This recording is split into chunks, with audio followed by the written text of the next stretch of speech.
Welcome to South Harmon.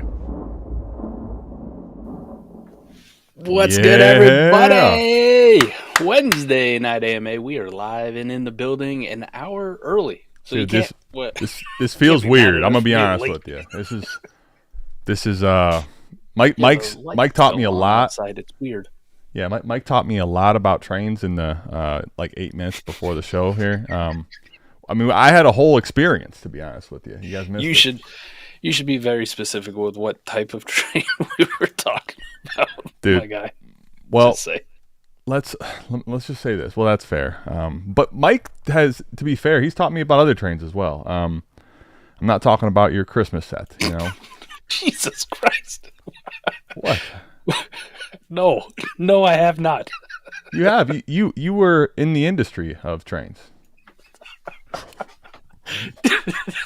Wow. Jesus Christ. Mike, I did not anticipate starting the show that way, but hey, what's going on, everybody? Welcome back to AMA. Mike's, listen, the drinking days may eventually have to come if I keep opening the show off this way, right? I'm going to need to start back up, you know. Damn it all.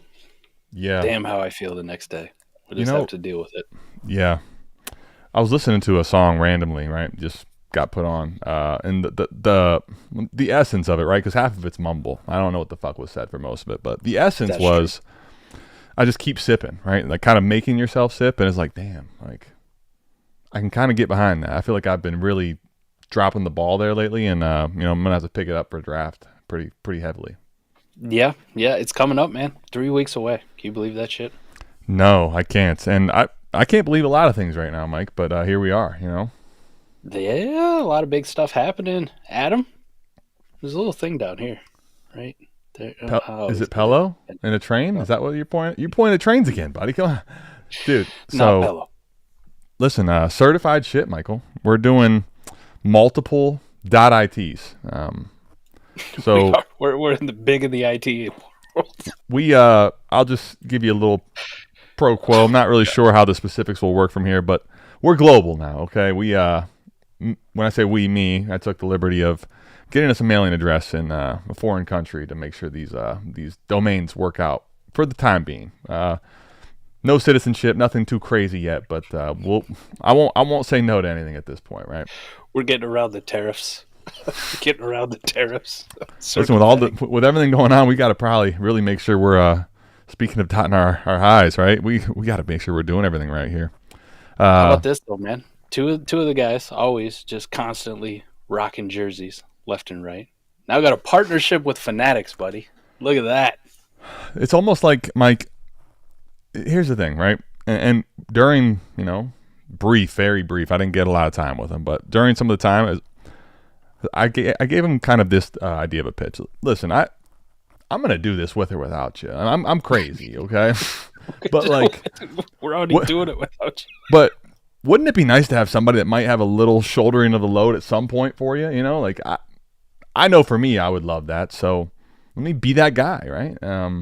Yeah. I'm pretty sure that had no implications at all to where we're at, but I threw it out there, Hey, it's a good mix. It's a good mix, right? My closet over here is already full. And by full, I mean full to my wife's standards, not full by my standards. My standards, shit, we got room for at least 600-700 more, I think. Well, let me just I'm gonna get, instead of those wooden dowels, that hang in the closet, yeah, I'm gonna get like a stainless steel bar, right? Something real solid and girthy. I like this. Yeah, like almost like garage type equipment, but in the bedroom. Yes. I love this. Heavy duty. Now, speaking of heavy duty, right? Certified shit. This is Listen, it's time to grow up every once in a while. Listen, I'm not going to judge you. You're a DH gate guy or somebody that wants the off. We all know the off-brand too well here. We started our days with the off-brand, but Mike, it's time to put childish things away, Lean into the real thing for once, The bad thing about I've dabbled in the off-brand when it comes to the jersey game a time or two. It's a mixed bag of what your results can be for sure. Can't always wash them. Well, you can wash them. It's just, will you ever get it back to what it was?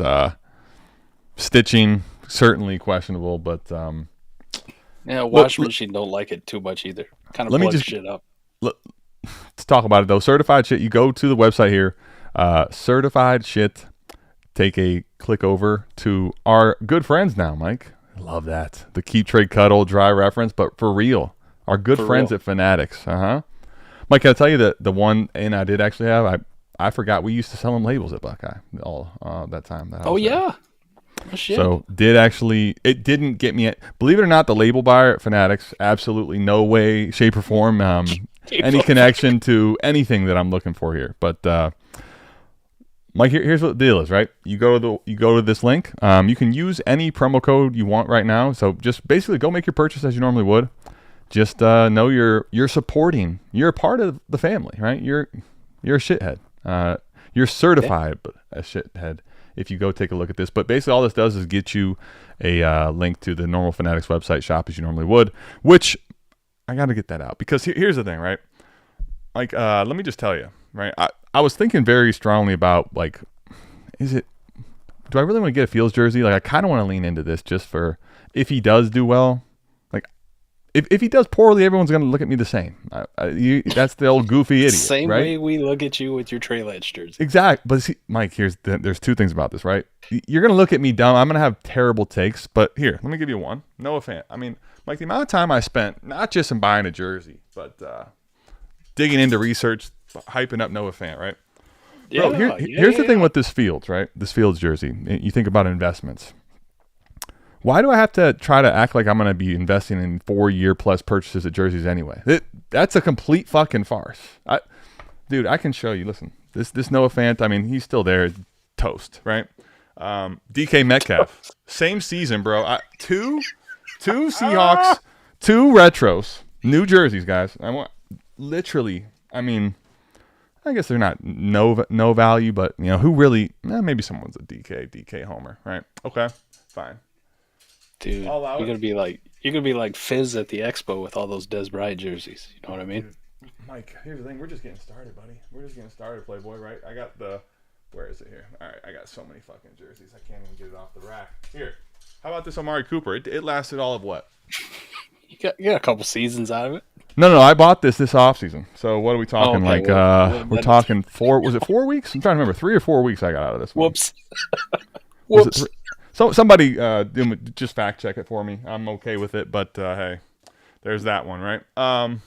Dude, I got Kyle Pitts, which he's still there, right?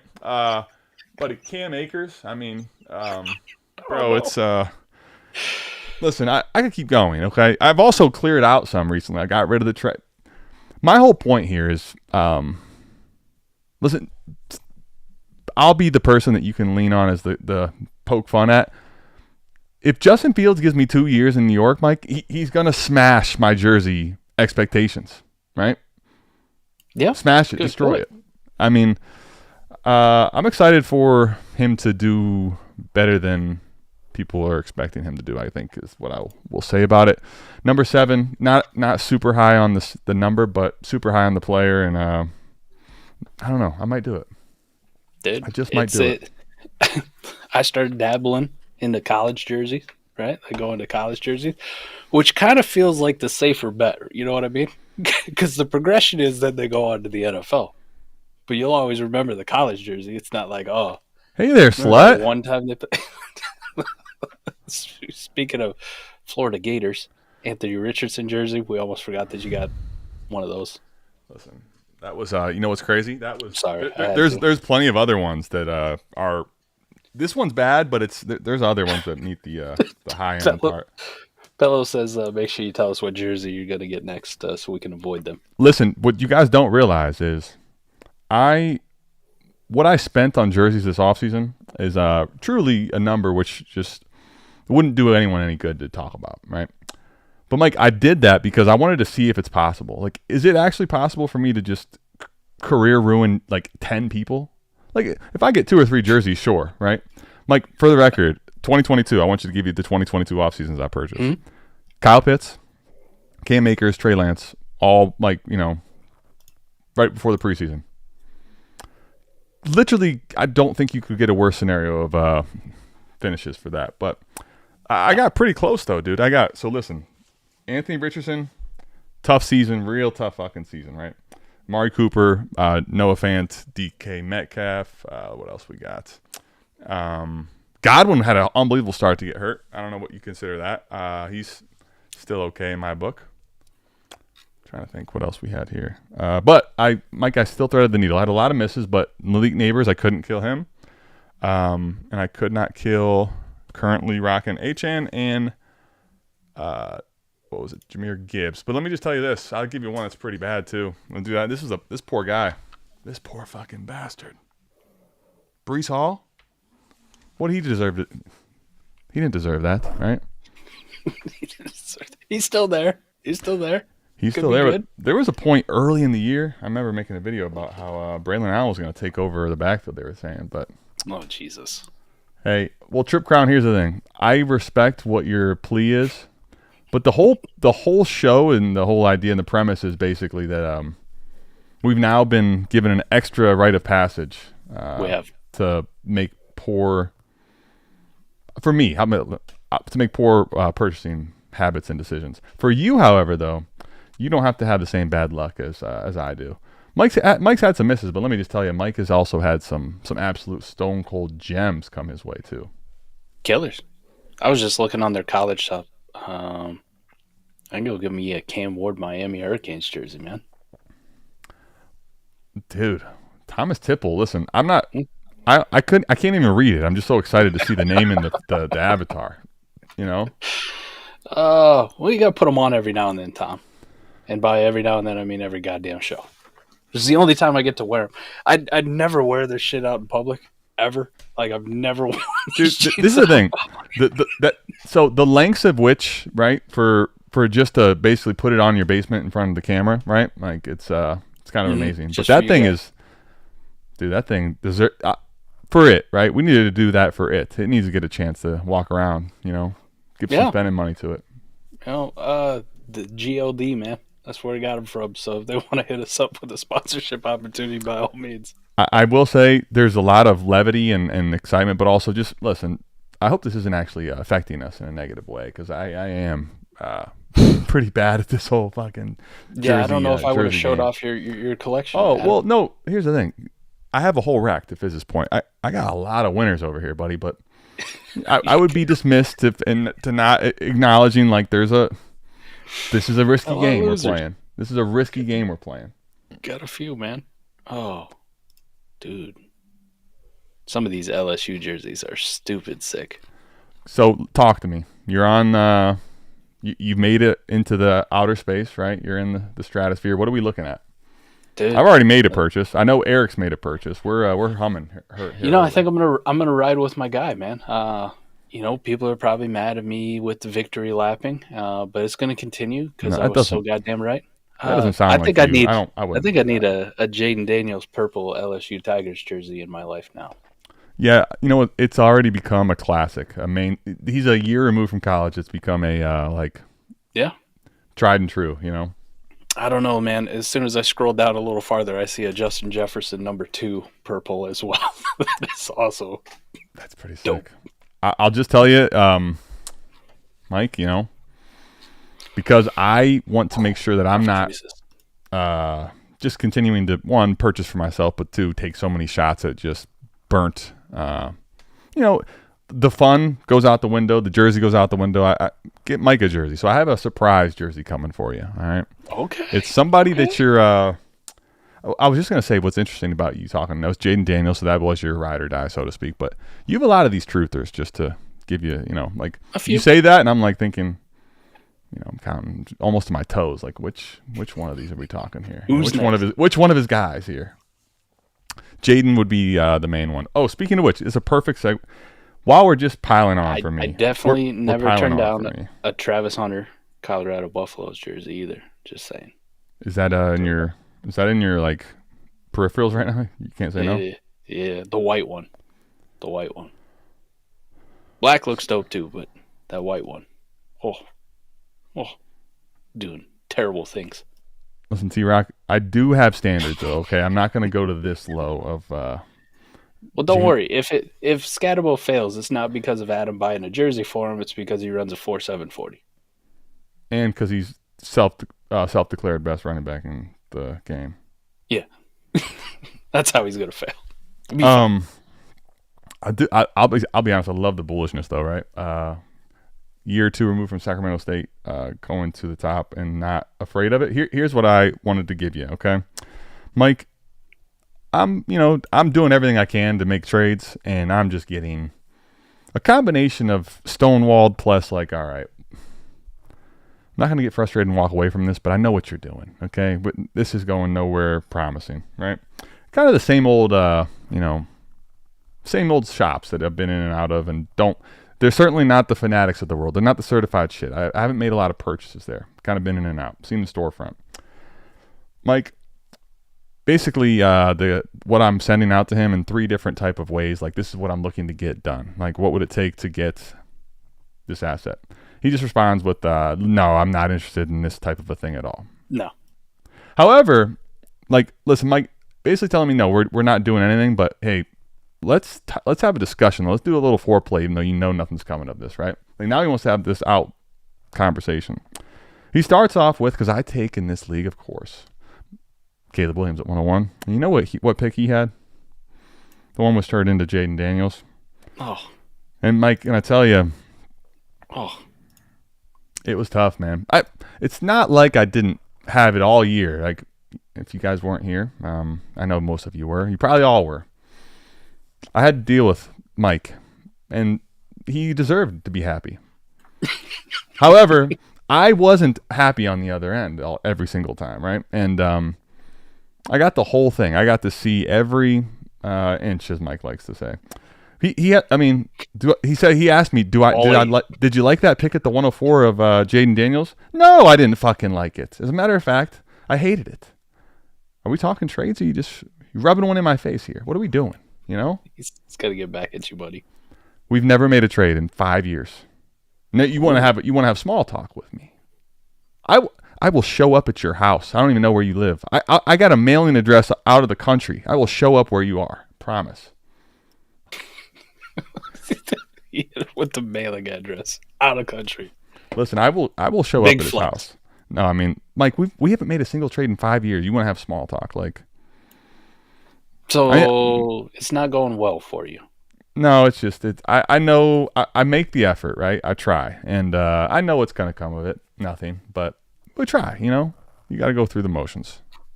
Speaking of rookie drafts, talking about it. Okay. I just had my first one complete, done in the books. You know what? Yeah, enough of me.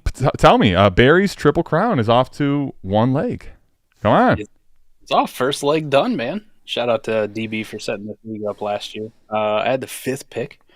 We did 3 rounds. CT Rock, the story's not complete. You're right.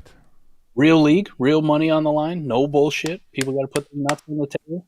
None of this so-and-so is my QB1, but I wouldn't take him as QB1. Like, none of that bullshit, you know. Or Tyler Warren, their highest graded player in this class, but I wouldn't take him before the 110 or whatever the fuck dog shit Dynasty analysts will spew. So it's kind of good to see, man. We got some. You want to take some guesses? Who was 101? Well, did you have the pick? I did not. Okay, it was Ashton Genty. It was Ashton Genty. Okay. Dr. B, friend of the program, had the 2nd pick. Great friend of the program. Our doctor friend. Yeah. He had the 2nd pick. Shithead. Pays attention. I'm going to guess your influence kind of swayed him to the Ward side of things. It did not at all. He went Hampton? He went you rat bastard. Mike set me up, and so did you.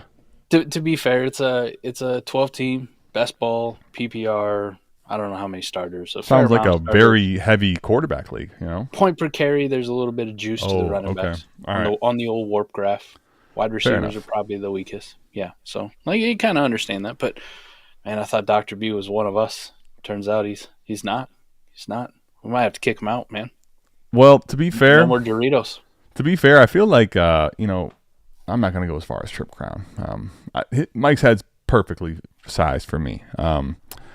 However, sometimes I think people you're so confident, you're so on cue with everything they're like, you know what? I need to see if I could just what can I do? I need to mix it up myself. Let myself have a little bit of say in this. It kind of feels like this is Talladega Nights, man. I win all the time, and there's somebody else. Yeah, I was thinking about it. Maybe let me win, once. Maybe I can slingshot. Yeah, but then how would I win? You ever think about that? I love that. DB brought it back on the rails. Thank God. Thank God, DB pays attention. This is DB's baby. Let's bring it in. Cam Ward. Cam Ward. 103. Nice. Okay. Then we had somebody by the name of League Donor with the 4th pick.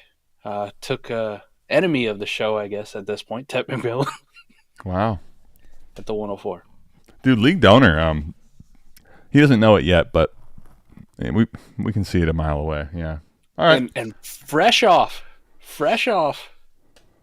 this nice reception perception profile done by the GOAT Matt Harmon of Mr. Travis Motherfucking I won't let you undersell this. Nice. It was glowing. Outrageously. Let me ask for a friend. Is all green? Is that good? So, yeah, it's like a trophy fish. What's this guy's deal? Speaking of which, right? I mean, come on. That's like catching the ball. What? Bro, what are you talking about, man? What's this guy's deal? I know. Clown question, bro. This guy's taking Tet. What the hell's going on here? Yeah, he takes Tet at 104, which I was like, thank God. Awesome. Perfect. Which set me up to do the most me thing of all time. I don't bullshit you when I say I have Travis Hunter rated very high. People talking about, I wouldn't take this guy until the 110 or the 112. Like, he's worth the risk there. He's worth the risk at the 102, motherfuckers. I was just in a mock, trying to keep track of my days. It was yesterday, where I had the 109, Mike, and I was so comfortably going to just take Travis Hunter. Like, this is not a problem. I ended up taking Travion, who was the RB3 off the board to Vegas, like early second round, and I was like, Jesus, I don't know what you guys gave me a decision here. I took him there. I think, and Travis Hunter in this draft went hella early too. We were talking about it quite a bit because he ended up going to the 112. Travis Hunter did in this mock.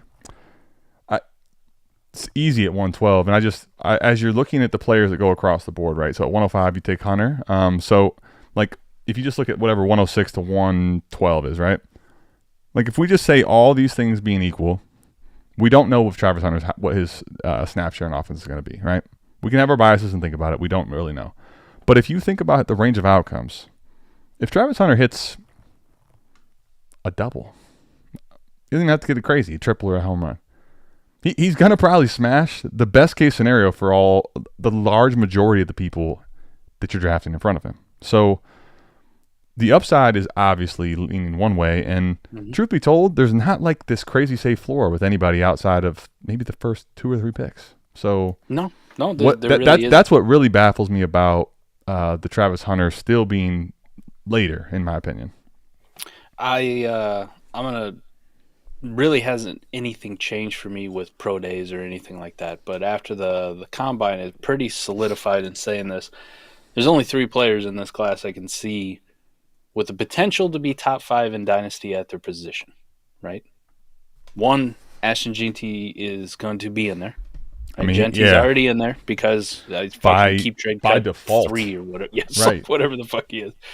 Cam Ward has that ability. Now, the interesting one about Cam Ward too, like I saw, there's a lot of people out there talking about. You might get some angry on this already. Yeah. Well, Go ahead. There's a lot of people talking about Shedeur Sanders as the quarterback 1 of this class, and I guess my question is, when I read that or when I see it, it's usually from fantasy people in the space that I follow.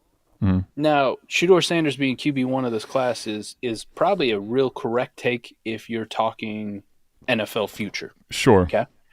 QB1 of this class by NFL standards. Who's going to have the most successful career? Who's going to be looked back as the best quarterback of this class? QB1 is a very fair assessment. Like, I can get behind that. The problem is it comes from fantasy analysts who I don't know, maybe they don't understand where fantasy points come from at the quarterback position. So it's real hard for me to get behind a pocket passer who really has no interest in running the football. Even if A you had an guy, interest, it's probably not a right, ideal thing to do. And I'm not saying that Cam Ward's even like he's not Jaden Daniels, he's not Lamar Jackson, right? Don't get that twisted. But he's a guy who can run like Drake May or Bo Nix at the next level pretty consistently. I mean, he did it in college. He can definitely do that at the NFL level. If you look at it and I go, man, they're already close. For fantasy purposes, Cam Ward's the QB1, and it's not. This is Maddie. If Maddie's listening to this, he's going to get so fucking pissed at me. It is not particularly close. Yeah. I was just. So I guess that's probably my biggest question mark is when I see that kind of stuff. Oh, Shador's my QB1. For what? Like, be transparent with the people. Are you talking NFL? If that, cool, we won't fight. If you're talking fantasy football, then DB likes what I just kind of chirp in and chime in. I'm gonna start chirping and chiming if that's really the logical reason. Like I will be very adamant in this. So Cam Ward's the other one, the second one that could be top 5 at his position. Now a lot of stuff's got to go right, and he's got to develop and fix some things, obviously. And the other one is Travis Hunter. And the only thing that's really held Travis Hunter back is this narrative about, is he going to play corner? Is he going to play wide receiver? Is he going to do 50-50? Can he actually do it at the NFL level? I think he's a better corner than he is a wide receiver, which, in my opinion, is completely fucking false. I think he's a better wide receiver than he is a corner. And then the Matt Harmon reception perception thing comes out and drops, and I go, wow, looks like the film matches up. And this was a guy who was also playing full-time on the defensive side of the ball. And there's plenty of plays, even on his film, and people have pointed this out. Anybody who's in the Discord, when we sat down and we watched Travis Hunter film session, like some of their offense is really designed around just getting this guy a breather, but on the field. You know what I mean? Like, Here's your route. We want you to take one step forward and turn around and just stand there, right? And just look like you might get a screen pass thrown your way because we're actually going the other side of the field, all right? We just want you to have a breather. We're going to run this play. But listen, when we need you, we want you to be ready to roll because you're going to cook this cornerback. You're going to give him a double move. Shador's probably going to throw you what, people always say is like a perfectly accurate ball, which in most cases he does, but there's a lot of times it's not the most accurate throw, and Travis Hunter makes it look like it's the most accurate because he goes up like he's fucking Malik Neighbors and just goes, I got this. Thank you. Mine. He goes, mine. 500. 500. Oh, that's old school. Let's go, baby. Kind of dig that one out of there. Speaking of old school, I got something that this just came to me, and I will not promise that it's gonna go flawlessly, but this is 100% what T-Rock's doing right now. Okay. Trolling? 8 years ago, asshole. People don't forget. Well, we got the audio. You didn't get the video. That was like 8 years ago, asshole. People don't forget. Oh, that's T-Rock awesome. has not forgot about last year. So, anyways, for me, like those are the 3 guys that of you have top 5 potential, and I think that's a pretty clear tier 1 for me. And then everybody else. You don't view Hampton as a chance to get in there? He does have a really good chance. I personally think his skill set is very good, and there's not a big gap between him and Genty. But I have a hard time seeing where the community is going to ever come on to that. You know what I mean? Where they're ever going to flip and go, oh, damn. Like, that's going to take him actually doing it on the field, I think. Like, it's going to have to be on the field. Well, I kind of given up on this pre-draft notion that, hey, maybe the community will come around that this guy's also a freak athlete, like in the realm of Breece Hall. They're a little they're just not quick, okay? They're just That's fair. They're Cam Scatabo, if you will. They're not going to run away from you. They're going to take time.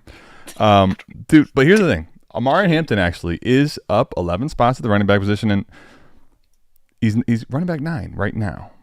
If he gets first-round draft capital, I feel like he's knocking on the door. Yeah, I think that's probably an oversight for me too. I didn't realize his rise was going to be that good. Because you're right. I wasn't expecting him to be 9 right now. Yeah, I've seen him in a few mocks 12. Right, like Dallas Cowboys, people would come on themselves. Like that'd be so awesome for that Breece Hall jersey's getting passed quickly. Let alone there is. We don't want to acknowledge it, but there is a real possibility. Maybe he's the first running back off the board in the NFL draft. Mike, you are going to be insufferable no matter if bad things happen. So there's a sense to me that knows what's coming, but I'm rooting for that at this point because I don't think it's likely. But you know how many people would just be not know what to do? Yeah, they wouldn't know what to do. Yeah, I'm for that. Yeah, but yeah, I think Amarian, you're right. I think he does have a real good case for it. And I think the main reason too is because the running back position in general, right? Like, there's just not that many people that you say, oh, yeah, he's just locked and loaded, top 5 back. You can't discuss it. Look what happened to Brees last year. He was probably one of the ones we thought was safe in there. You're rocking an H-N jersey who's up there really high. Yeah. But just as many people that love him also are still big detractors. Like, well, if it wasn't for him catching, 90 passes or whatever the fuck it was last year, he wouldn't have been shit. Speaking of conjecture season, you see some reports that Miami maybe should just move H-N to receiver. I mean, what do we got? Who are these people? This is about as bad as those Patriots. I need to get that up for the Patriots beat reporters from 3 months ago who were like, the Eagles and the Patriots are working on an A.J. Brown trade. No, the Patriots are hoping the Eagles want to work on an A.J. It's kind of like last week. Haslam decided to give old Jerry a call, Jesus Christ, last week's show, off the rail. But my point is, just because someone says they want to do something, this isn't happening, okay? Yeah. This isn't make-believe. So, long story short, I was very happy to get Travis Hunter at 5. Awesome. I was hoping that nobody else was on the Cam Ward trade, and then I saw a DB at 3, and I was like, motherfucker. All right, well, that ain't happening. That dream's dead. But you knew you were going to get him at 105, right? While I 100% get your sentiment, and I actually don't disagree with you at all, you knew he was going to be there at 5, right? Yeah, I didn't think anybody else had the nuts to do it, right? So here's an interesting one. Pello's in the fucking chat. You got to explain to me. That is interesting in and of itself. Tyler Warren at 6. Pello, listen, I'm not going to give you the floor. I'm going to let you type, and we'll see if you have something good to say, and I'll decide if it goes up or not. All right. so Warren goes at 6. Quinshawn, RB3 off the board, 107. I can see it, Mike. I think without knowing the landing spots, right, which is where we're about to have a bunch of these. I was with a mock we just did yesterday, which was you're putting hypothetical landing spots, but you still have this idea and notion of they're not secure. 105, right about there, maybe 106 to you're going to go a ways here now where I feel like the tier is pretty wide.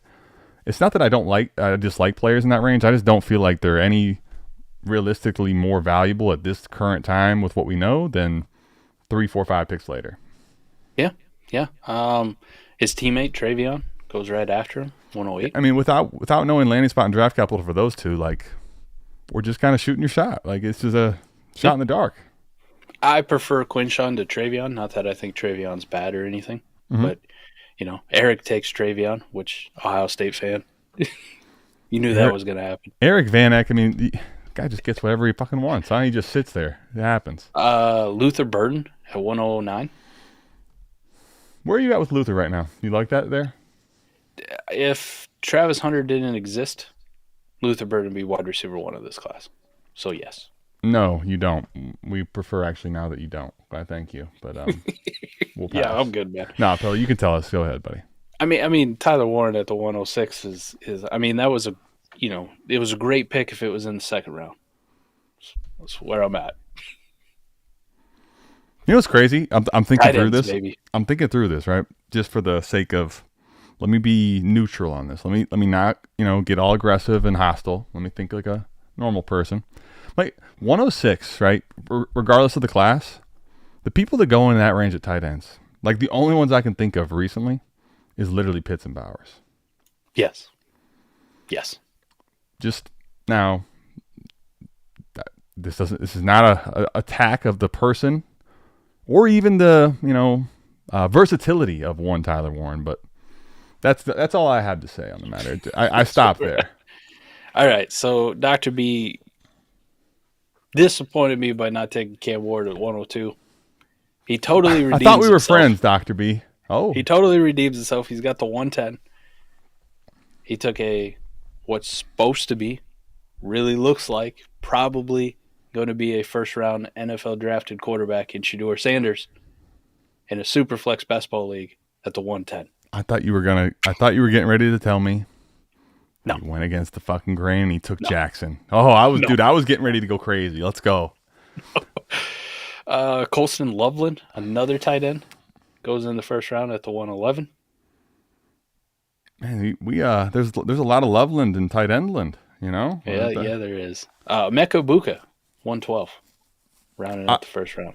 I really like Emeka.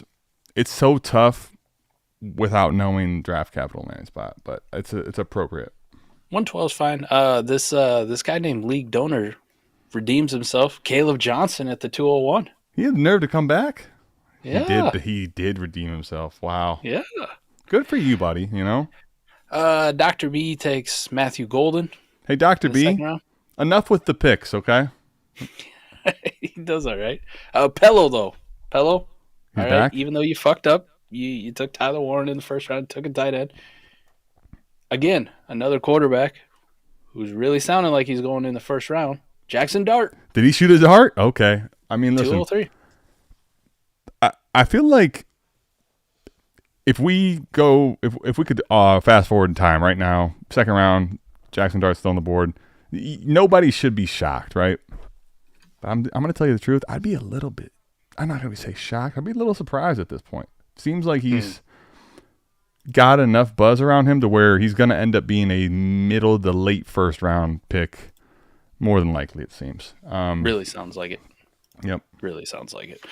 Jaden Higgins goes at the 204. That kind of hurt my soul a little bit. I was about to say that. I had to scream. Yeah. Jaden, I love the Higgins thing. Though, interesting for him, the reception perception profile on him dropped. And big contrast from Travis Hunter. There's to be fair, there's only down to go from Travis for those that need to know. That's fair. We got me then back up on the clock. I love this one.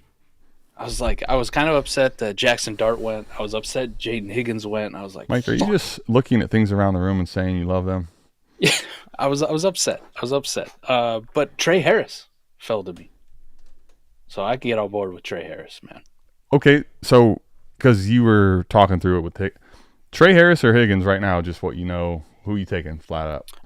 Trey Harris. Me too. So actually. But for whatever reason, like when I was putting shit in my queue, right? I didn't have Trey. I don't know if he's buried on Sleeper's ADP or what or I just overlooked him. There's a lot of shit to comb through. Signed shit, certified shit in your queue. You got to be careful, you know? I was upset, and then all of a sudden I was like, my whole queue's empty. I'm on the clock. Fuck. So I start scrolling, and I was like, wait, the fuck, Trey Harris is still here. What the fuck? Okay. Wait, is this real? Is this a glitch? Again, too, like before anybody jumps, it's a running back heavy league. I don't really give a shit. Let me just say that I'm still team wide receiver at this point. I was going to ask you, was there a receiver? Was there a running back even in neighborhood of consequence? Okay, possibly with like a later on like Tootin went, Damian Martinez in the conversation for me. Like I like both those guys too. Here's the other thing though. We already had 5 off the board at that point, and like when I started getting to those next group of guys, I go, all right, like there's a lot of similarities. The tier becomes much bigger. Like I bet I can get one of these fucking dudes in the 3rd round, right? Yeah. So team wide receiver before they run completely out of dog shit and we're toast. But it's Trey Harris sensible. was nice. Cam Scatabo for Pello Talk at the 206, fresh off a 4.7 plus 40, sub 90 speed score. That's gonna. Just listen again. We both, Mike and I, have no problem wearing our L's, right? But this was not the same conversation, but I was talking every bit of dirty shit I could really at this point for Bucky, and here we are. So, hey. The 4.7 thing though, on a process standpoint, everybody, it's not a process you really want to bet against, as the processes say it. Usually don't. Right. And I admit I ended up being wrong on Bucky, but just as wrong as I was on Bucky, I was just as right on Audric Estime. So and Estime from the specific conversation of not particularly swift of foot, if you will. Slow Slow. guy. I mean, 4.7 is not moving very well at that position, man. Dr. B at the 207 takes A.O. Manor, Elick. I'm just keep listening. I'm not a part of the draft. I'll save my 2 cents. Right. Barry up at the 208 takes Bayshall Tootin. Gets his Damn guy. you, Barry. Big Tootin guy.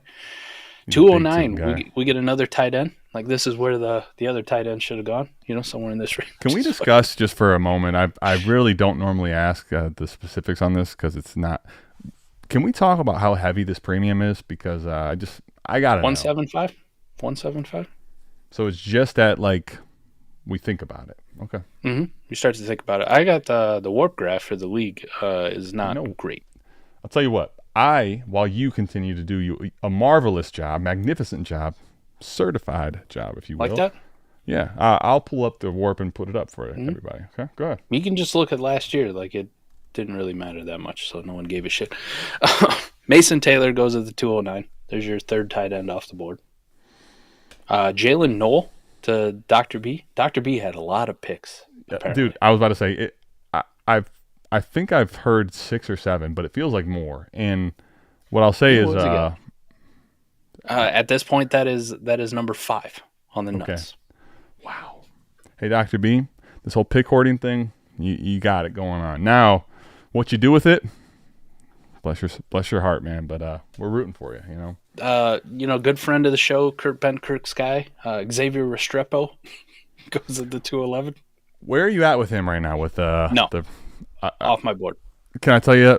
I end up I'm talking away. With my 3rd round pick, I completely auto, and Nick's like, okay, so you're still kind of in on this player. I'm like, no.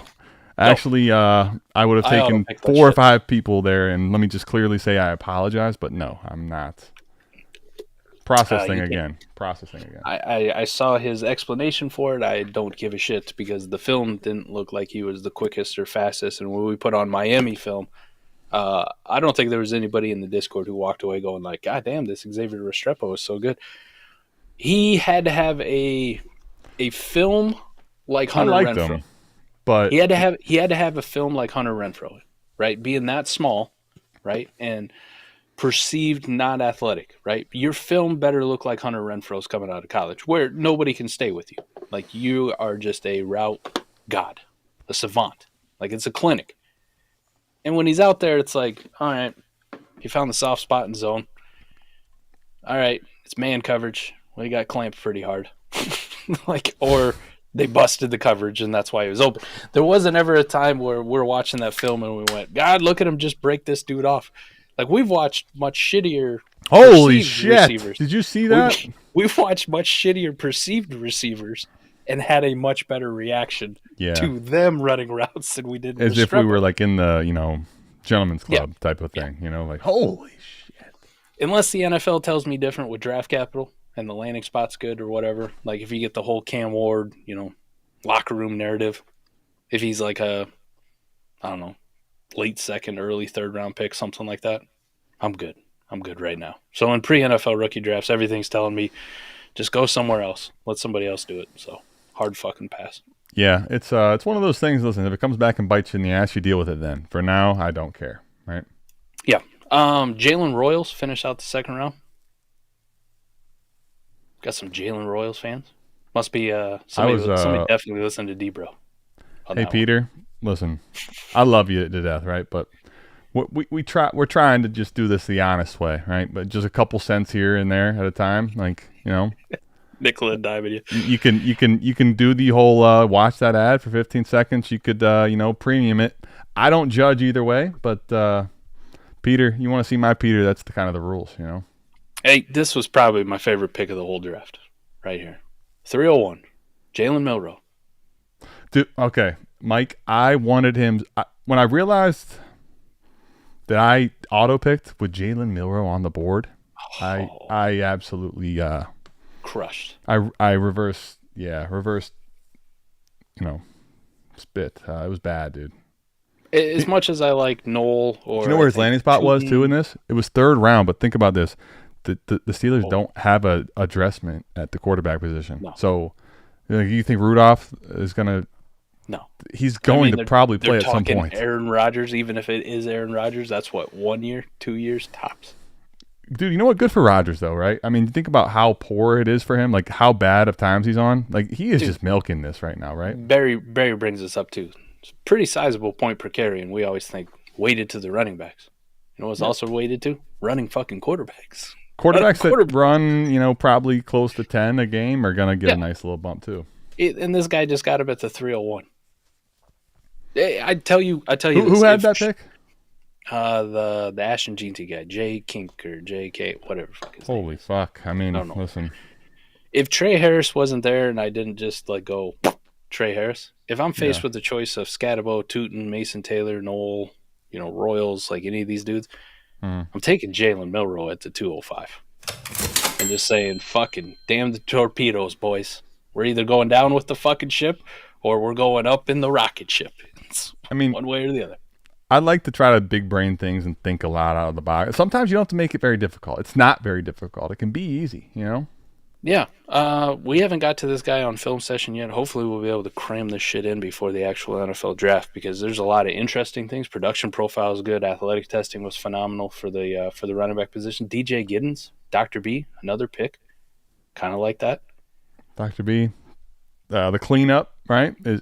We need you here, buddy. It's a mess over here. There's toys everywhere. You cleaned up. You're cleaning this thing up. By the way, Redwoods, stay strong, okay? Stay strong for us. DB, thank you, DB.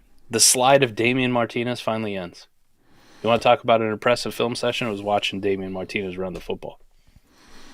I wish I had that type of vigor in my life of anything.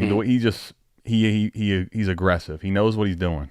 He to me, right, in this class, and I came away watching the Ohio State film session going, oh my God, this Quinshon Judkins guy is really fucking good at football. He's angry, huh? Yeah. He's an angry.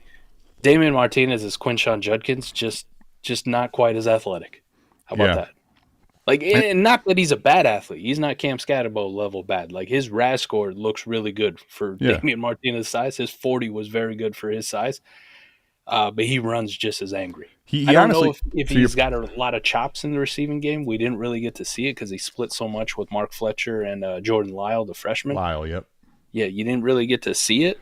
Him used in the receiving game. His film was so easy to get through because they gave him Quinshon Judkins treatment where it's 14, 15 carries. But they're going to be an angry 14, Dude, so, 15 well, carries. You actually, the way you broke that down was a perfect starting point for. See, to me, I feel like when I was looking at him specifically and thinking about the situation, I feel like it's all right. I know what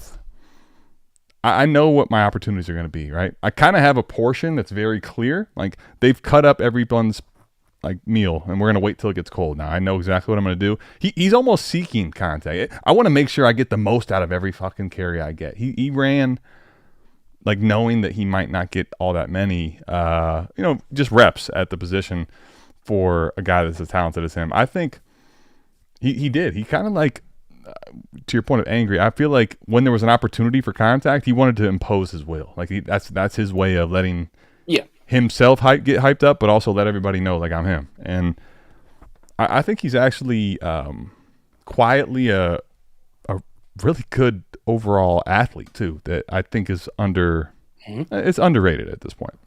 I like him a lot. This is kind of my point because Devin Neal goes right after, and Devin Neal didn't have the greatest combine, but it wasn't abysmal by any stretch of the imagination. His size was bigger than a lot of people thought. Still got those quick feet, quick feet. You still love his production profile. He goes as a 304, Adam. So you just had Giddens, Martinez, Devin Neal. Now I'm up at the 305. And I'm looking at it going God damn, I'm glad I didn't take a running back in the second round because I like all these running backs in the third round. I'm going to shoot my shot. I went with Rocket Sanders, once upon a time, Debbie Darling. Great breakout sophomore season. Looked like he was going to be the next future thing. Junior season, injured, banged up, pretty piss poor in the production. He was hurt for most of the season. Transferred to South Carolina last year. And kind of redeemed himself and brought himself back. And then he goes to the combine where we had some questions have these injuries taken a toll? And goes out and absolutely smashes the fucking combine. So, but SEC you know what's production, crazy? baby, we're sticking with it. A 6'2", 225-pound running back who runs like that and produced in the SEC, fucking sign me up, right? That's my process if there ever was a process. You know what's kind of crazy? I feel like at least, and I could be projecting on this a little bit, but I feel like the sediment, or like essentially, right, there were so many good and positive and like really surprising, I would say, performances at the running back position that I feel like while he did smash it, it was muted a little bit. Like it wasn't all that impressive relative to the entire position group, which to me, that's okay. You don't have to think it's that impressive. I like it just fine. Yeah, it is. RJ Harvey, DB snatches him. I was about to say that might have been what I was doing there with they're tough though. That's as a matter of fact, dude, this guy has a sixth sense. I know he loves him some Harvey. So here, D-Bro. Mike with no shades. The baby blues back out. You know, just Adam's wife been asking for it. Give the people what they want. You know, and you talk about the train whole thing. I mean, now we're just talking. I mean, holy wow. But by the way, you can't say no to those baby blues. All right, that's the truth of the whole matter. We got another tight end, the fourth one off the board, Elijah Arroyo at the 307. I like the athlete. I just don't like the position all the much there. But okay, keep going. In the third round, though, I could really cool. I don't hate it. I still feel like there's some running back names that you haven't mentioned that I still would shot but at. I'd much rather be the guy who takes tight end in the third round than the guy who takes tight end in the first round. Well, I wasn't comparing those things, and I would I could understand that point.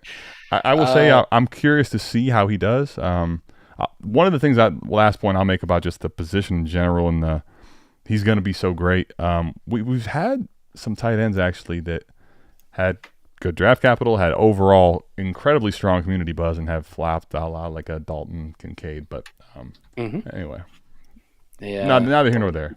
Middle of the third round. Let's keep going there. DB takes Dylan Sampson at the 308. That was, God damn it, Barry! Why didn't you say so? Ollie Gordon at the 309. Dude, I have not quit Ollie. I'm getting scared of the draft capital. That's the only thing for me with him.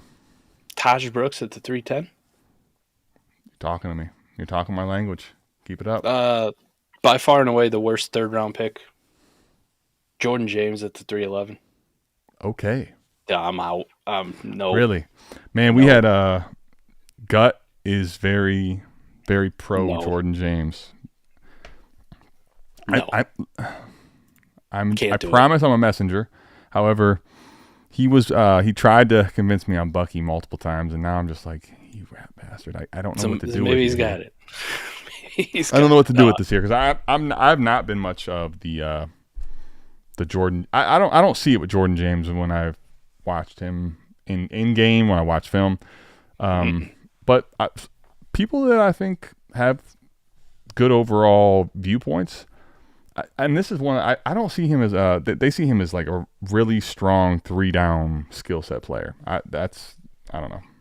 Anyway. I see a guy that didn't impress me during the college season very much. Production's fine, but I also see a guy who came in at 5'9", 205 at the fucking combine. Taj Brooks legit. And ran a 4.5. Like for a guy that wasn't impressive on film, anyways. It wasn't like the Bucky Brooks disappointment in his combine. Okay. Yep. Like when you put Bucky's combine or Bucky's game tape on, you go like, damn. I think when we watched it last year, I think both me and Johnny kind of walked away and was like, I think he's probably like a 4.5 guy. Yeah. Didn't end up being that right at the combine. He just ran slow, but you loved his ability to break tackles, to make people miss. Like it was a highlight reel watching Bucky play. You watch Jordan James play and it was like, okay, cool. Like I see like 40 of you every single week at like Division II schools who do the same thing. D-Bro has a way, listen, with words, right? Like he can sometimes in a chat where I know how the typing thing works. I have Mike. He can get it done consensually to where I got nothing left. Like, what is there to love here? Please tell me. I got nothing for you. I'm speechless on that part. Know. I need a Jordan James truther to tell me. Can I tell you the only thing I can say is, like, we're talking late third here, and I'll just at this point probably for myself, I'm not probably taking him here, but I'm not going to fight you because it's like it's late third. I guess that would be my the okay part of it for me. Relative to like, okay, so what's left at the running back position still that goes in like the fourth here? Let's talk this out. So we didn't have anything in the fourth. Let me pull it up and see what's in the old. Oh, that's right. It was a 3-round draft. Okay. 3-round draft. DB's a savage. He only likes 3 rounds. DB, you want this waiver wire to be a monster. In a best ball league, he wants them to blow all their fab before the season even fucking starts. Honestly, that's the strategy. DB is a guy that thinks things through very strongly, and I know he likes the chaos, and I'm all for it. It's just it makes the waiver wire crazy for sure. Brashard Smith, you know what, D-Bro, I would take Brashard Smith for sure. I like Brashard Smith. I feel like he's not getting a lot of buzz relative to the whole community. I feel like it's kind of quiet. So we got Donovan Edwards, Jarquez Hunter, LaQuint Allen, Kyle Mullins. Just scrolling down. Trevor Etienne would have been one. Jaden Blue for some people. I'm kind of good on him. I think right now Woody Marks, Brashard Smith. We touched on him. Brashard Smith would be for sure a pick here. How about Mr. Delaware, Marcus Yarns? I'm not yawning anymore. Right. And the only other one they have listed is Corey Kiner because Sleeper's kind of real behind on their I would bullshit, say, you know what I mean?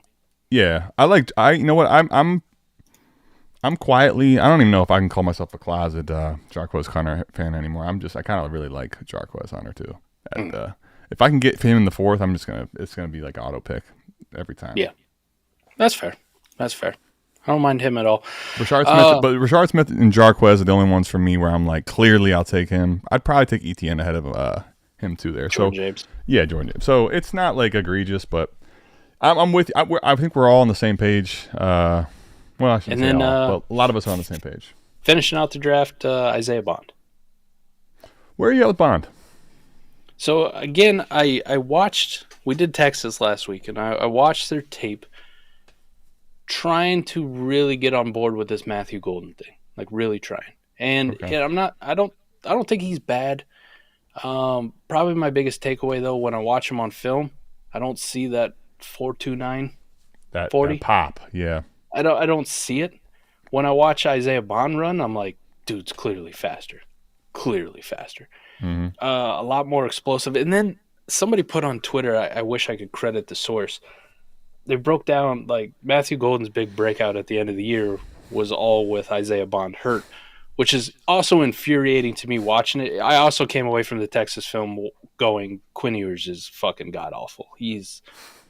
Not the worst quarterback we ever fucking watched during this film cycle because we had to watch, Maddox Madsen throw the football at Boise State, right? We watched Caleb Johnson film, which means I had to relive my Iowa Hawkeyes nightmare of Cade McNamara. Like, not the worst quarterback we watched, but if we want to talk about draft guys who we think maybe get draft capital, him fucking throwing the football is just so infuriating to watch. He does his receivers absolutely no favors. I see why Matt Harmon for 2 years in a row has just fucking hated charting Texas wide receivers because he hasn't minced words at all. This fucking quarterback stinks. He stinks. I mean, I think once he shaved the mullet off, it was cooked, right? Like, he'd probably be a superstar if he still had the mullet, but no mullet, no good quarterback play. But the modern day Samson, I understand where the Matthew Golden thing's coming from. I'm hearing the people in the know talk about Matthew Golden. To be honest with you, Adam, after watching the film session, if that wasn't a thing, like if I had the fucking earmuffs on and I wasn't able to hear or see anything from the outside, I would still have Isaiah Bond over Matthew Golden. Like when I watch the film of those two guys, I go, fuck, Bond's a much better receiver. Get him the fucking football. Get him involved. He goes out and he cooks people. He just looks explosive. He catches. He's not like one of these typical speed receivers you see where they always like want to catch it with their body. Like everything has to be over the shoulder. Like I'm going to let it get in and hit me in the fucking numbers and I'm going to have like real terrible drops. Like he snatches the football and he wants to go after it. And then once he gets the ball in his hands, he's better. He's better than you think for a guy who's, sub 200 pounds at the wide receiver position. And who's like deemed a speed guy. He doesn't just go out there and like, I'm gonna Tyler Lockett it, get as many yards as I can and then just fall down. Don't hit me, right? He goes out and he's like, I want to house everything. I want to make you miss. I'm gonna try to run through you. May or may not work, but I'm gonna try anyways. Like, I like that from him. He's kind of got that dog in him, but that good dog, not like another former Alabama wide receiver we talked about last year, Cycle and Jermaine Burton, who had the bad type of dog in him. Right? You want the good type. Yikes. I think he's got the good type of dog in him. So taking Bond at 312 in a fucking best ball league, fuck yeah, like do it. If you want a little bit of a fun pastime, relive. There's a thumbnail out there. Mike's big face on it, and there's also Jermaine Burton. And I'll just tell you, give you the spoiler. He sold him for a first, guys. Okay. Once upon a time, great move. Woo, nailed it. Oh my God. So all that to say, I do like this. So that by far and away, if I look at it, just because of the guy at the 111, our boy Frenchie. Who may have auto-drafted a team or two in this these three leagues. I don't think it was this one. Might have been BTC 2. Colson Loveland, Xavier Restrepo, and Jordan James is the draft haul he walked away from. So, yikes. Yikes. Listen, not really my flavor. However, everyone has their own palate. Let me ask you, this is a question that's not being asked that much, which typically this isn't necessarily my answer, D-Walk, but sometimes these questions that no one's asking but you, the answer's kind of in the question right there, but no. Mike, where you at here? No, I'm good. Pass. I saw it. I agree, Mike.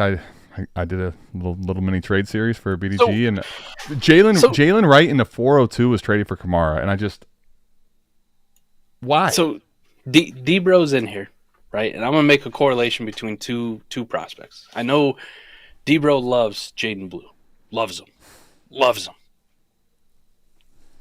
Kind of similar to Jalen Wright, and I'm gonna make the same comparison here, right? I can also love them. But also understand that for Jalen Wright, particularly last year, this is where it starts. Now, Jaden Blues gets a lot worse. But for Jalen Wright, the man had ample opportunity to show what he could do that goes and be the guy and get the carries. Mm-hmm. And he did fucking nothing. He did nothing. Do y'all remember Raheem's non-existent season? First of all, just off top. It was like week 2? It was earlier in the season, week 2, week 3, somewhere along there. Achane inactive, Raheem Mostert inactive. The only two fucking healthy running backs they had were Jalen Wright and who's the fucking guy that's followed around? The guy that gave all the work to. Yeah, the guy that he gave all the work to. He's also a shitter. The funny part is I actually can't really think of his name right now, but that was so spot on. Fuck. Yeah, whoever the fuck that guy was. Right? The nobody. The nobody. He got all the fucking work, and Jalen Wright had carry after carry, which he did fucking nothing with. It was terrible. Once that happened, once you had the opportunity and you couldn't do anything with it, like, you're dead to me. You're done. Well, all right? This is like the Jaleel McLaughlin thing from last year. This is Jaleel McLaughlin, Audric Estime, like, insert Broncos running back who had been given the keys and then shit the bed with the keys, right? If you don't do anything, then fuck you. Like, you don't shit the bed with the keys, period. You just, no. You had on to the next. So, no, like, I'll fucking trade Jalen Wright for a fourth right now and not even think I'll sleep much better. I'll be, thank God you took him off my team. I'll re-roll that loss and feel ecstatic. He's gone from my now the correlation to Jaden Blue. Jalen Blue's production profile is almost non-existent. Like, almost non-existent. And I would say that if, God, he had, Bijan and Roshan his first year. Okay. Get it. Second year, Jaden Blue was supposed to be the guy. And a lesser-known recruit, C.J. Baxter, comes in and fucking dominates. Right? C.J. Baxter's the fucking dude. Okay? Oh, goddamn. We got to wait on Jaden Blue again. Like, he's not going to get any more opportunity. Okay. What happens? All right? C.J. Baxter comes into the season, tears his ACL before the season even fucking starts. And now we're all thinking, C2C drafts, the whole works. It's gonna be fucking Jaden Blue, man. Bad day to be a blood. Blue. You know, it's gonna be Jaden Blue, and then the season starts, and it's not Jaden Blue. It's somebody that we didn't even fucking know about. Contrarian Wisner. I'm gonna fuck his name up. His first name is so tough. Wisner. Again, the name isn't important, but we're closer there, and it's pretty close. And here's the thing. Okay, Jaden Blue wasn't like but what he was noticeably not on the field for me when you're thinking it's going to be Jaden Blue's season. Like it wasn't like he was. He just got close. He just never got past that mid 55% share or whatever it was. Here's the other problem. We put Texas tape on last week, right, to watch the wide receivers, to kind of watch Quinn Ewers, right, and like figure out what the fuck's going on here. We get to see running plays. We get to see fucking running plays on the all-22, right? They're not always throwing passes, these wide receivers. A lot of times they're out there showing them whether they want to block or how much effort they give when the ball ain't coming to them. We see a shit ton of running plays. Anytime them wide receivers are on the field, we're seeing whatever Texas is running. I'm fully expecting, like, maybe we'll get some blue highlights. And you got, like, one. You got some. Maybe They're two just over multiple games, right? Yeah. Here's the other thing I'm expecting. Goddamn, Wisner must be a fucking animal. You know, like he must have been like CJ Baxter exploding on the field. He's like what's his name? What was the dude at Ohio State? Mayan Williams type shit, you know? Yes. We watch him play and it's like this dude kind of sucks too. Like he's like Jordan James, but of Texas. He just kind of gets what's blocked. And this is the fucking guy keeping Jaden Blue off the field. This guy's a jag. You go look at some of the box scores and it's like we gave Jaden Blue 2 touches. I don't know if he's actually a jag, but I'm more so with your point. 3 carries, 5 yards. Like the one this thing, is the dude relegating this motherfucker to 3 carries, 5 yards. He did though. At least for me, the one thing about Blue Thanks, this guys. year. Jeff Wilson. Contrarian Wisner is Jeff Wilson to Jaden Blue's Jalen Wright. Okay, well, honestly, you know, sometimes you just pivot, right? Whatever you were gonna say doesn't really fit any longer. The one thing about Jaden Blue that I am, when I try to say this is the way I feel and where I'm currently at, and kind of give myself the reasons that I might be overlooking, it would be the receiving usage and the fact that maybe just this offensive situation, maybe they just weren't going to actually ever give the kid the keys that we thought he had, right? Maybe that's part of it. And I don't know about that, but he did at least give what I thought was much better production as a receiver. And that's always, at least in fantasy, when you're talking tiebreakers, at least for me, I like it. Now, plenty of times there'll be running backs that come out of a situation where we think they're not the greatest pass catching weapons, but they just weren't using that mold too. It was I don't know. Maybe it just so happens we just watch the games where. And here's the shittiest part, man. The games that we watched, it wasn't like we were watching them when they're playing fucking division, 1AA or formerly 1AA opponents. We're watching the college football playoff game against Arizona State. Like we're watching games where we're watching the fucking SEC championship game against Georgia. Like must have games, right? Like big time fucking games, big time games. And Jaden Blue's getting 3 touches, 4 touches. So bad that Adam put himself on mute and was like, fuck it. I ain't even talking. To be honest, that was kind of what he did for us in the games. I was just, what? Did you say something? I mean, they were saving him for the pros, Mike. Come on. You know that. I guess. That's probably the most infuriating. So if you go look at his total stats for the year, I'd be very interested. How did Jaden Blue do when they were playing, Sisters of St. Mary's Culinary School and blowing them out by halftime? Then was that when he went off in the second half when they gave him a run? Like when did he get this production? I got to be honest with you too. I'll just come out and say it. Okay, I dabbled, not much here and there. Okay. I wanted to participate in this whole gambling thing that's legal in spots now. Like I sprinkled a lot of flyers on these Jaden Blue things that just. It wasn't even fun. Like sometimes I didn't even get the whole experience and the joyride of like, okay, I have a sweat, so to speak. It was lost money from jump. He wasn't even close to his lines on like 4 times, and I'm the dumb one that kept betting it. But hey, maybe it's me just being so scorned because I was like, oh, we don't want to see Baxter go down with an ACL, but I'm thinking, dude, we gotta get us some Jane Blue. Like, now's our time to shine.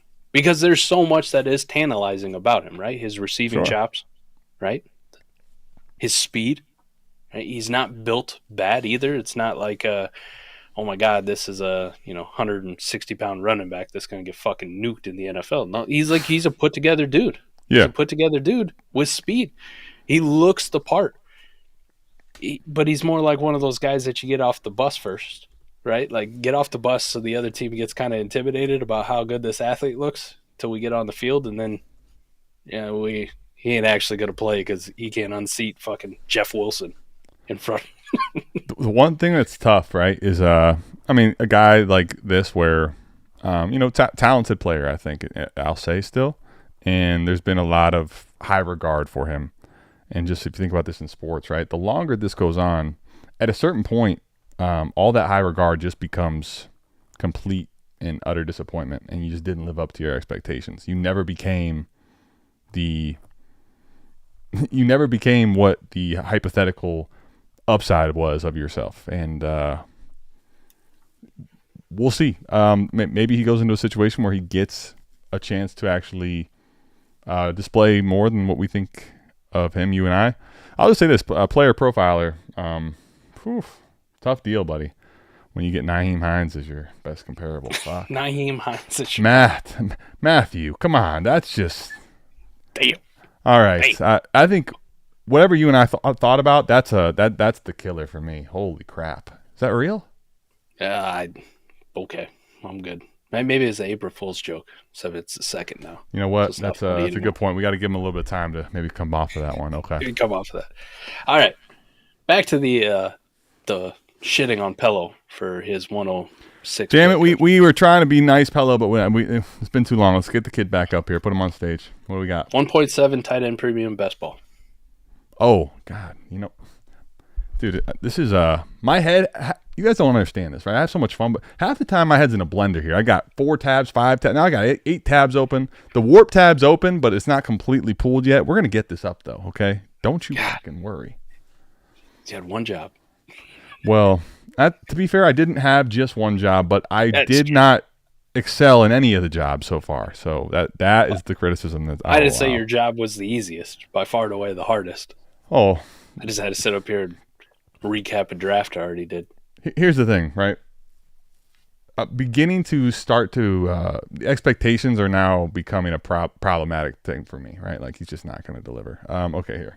Okay. Now I need it was Barry BTC 1. Okay. Yep. For those that want to know about this warp tool, I'm going through a portfolio review, and I'll just tell you this: trying to keep league straight at a certain point is just, when they're not yours, it's mine. I mean, honestly, I always want to click the butt stuff when I see that too. But B2C, where the fuck are you? The very last one. Would you believe that? Because DB was on top of it, so it's one of the first leagues that renewed to the new year. Here's the thing, though. That while that is true, also managers have the ability to shift their. So yeah, I haven't got to that point yet.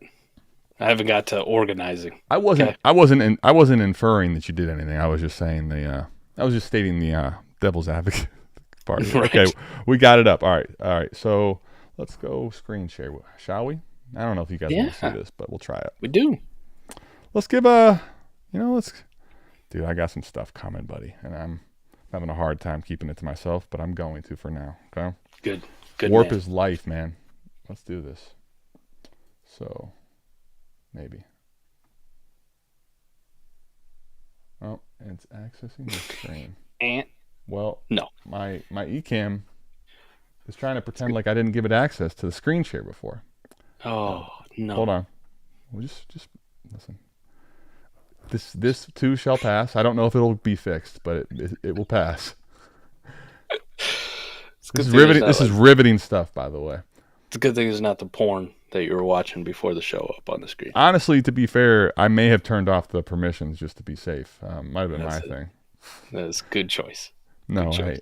Well, actually, I won't say no. It's possible. All right. I let's think try one about more that time. every time I'm in this room, butt naked, just dancing around. I'm like, is that camera still on? Am I live streaming? Damn it! Is that? Wait, is it still? Is this thing still on? I ended my OnlyFans stream hours ago. How the fuck could this thing still be on? Dude, you see how much you made, buddy? What were you doing? Cha-ching. All right, so This is going real well for you. Well, listen, it's not. You start off with your errors. Actually, I don't know why, but we're gonna try something different here. All right. Oh no. We're gonna go with a overlay. Okay, stick with me on this now. Okay, we're trying. Aaliyah said it best. All right. You're breaking out Aaliyah lyrics. Okay. Rare. We're not quite there, but we got something. There we go. I go right here. We'll just do the rest of the show like that. It's on. So, how you doing? Hey. There you go. First you don't succeed. This is not Pick yourself ideal. up This and is try not again. how it was supposed to go, and now you can watch me kind of table cloth this thing open. But There you go, man. Single year data. Last look year, at that, huh? 1.75 tight end premium.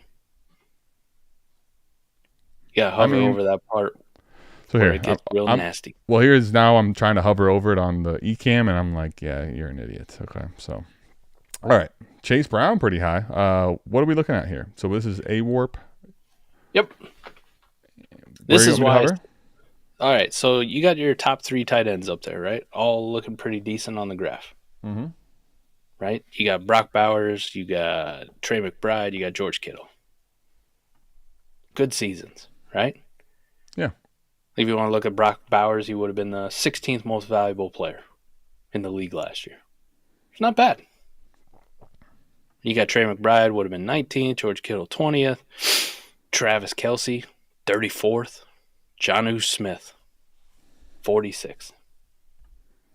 But look when you start to get down to tight end 6 and how everybody else outside the top 6 tight ends are by far and away the worst position you could take, even in a 1.75 tight end premium league. Well, here I like to do this thing. It's just like for the sake of visual, right? Let's just pretend you draw a straight line. Where does it go? Where do the lines intersect? So you can also just look at the number, but I mean, T. Higgins for Njoku, right? Mm-hmm. But then it gets kind of a different situation pretty quickly, though, right?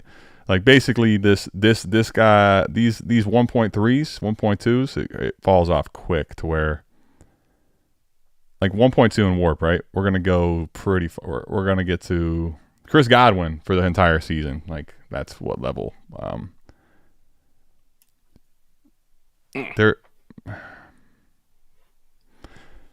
But also, mind you, this wide receiver line's terrible too, right? Look at the running back line for those that want to pay attention to something. Goated. Oh my god, dude! So you're telling me, hold on. So you're telling me Rico Dottle in this league, right? Last year in Warp was better than was David Njoku, and this is also position agnostic, so not even acknowledging that like you could finagle and build around the tight end without having to mess with the Njoku, right?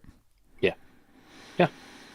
So, well, one thing I will say is if this whole, I got to look at the, well, maybe. Trying to look at, here we go, recommended data. Clicking all the wrong buttons. I want to see what the overall one looks like. And is that multi-year? Yeah. Is multi-year much different than that from what you recollect? Because that is an aggressive running back line, my friend.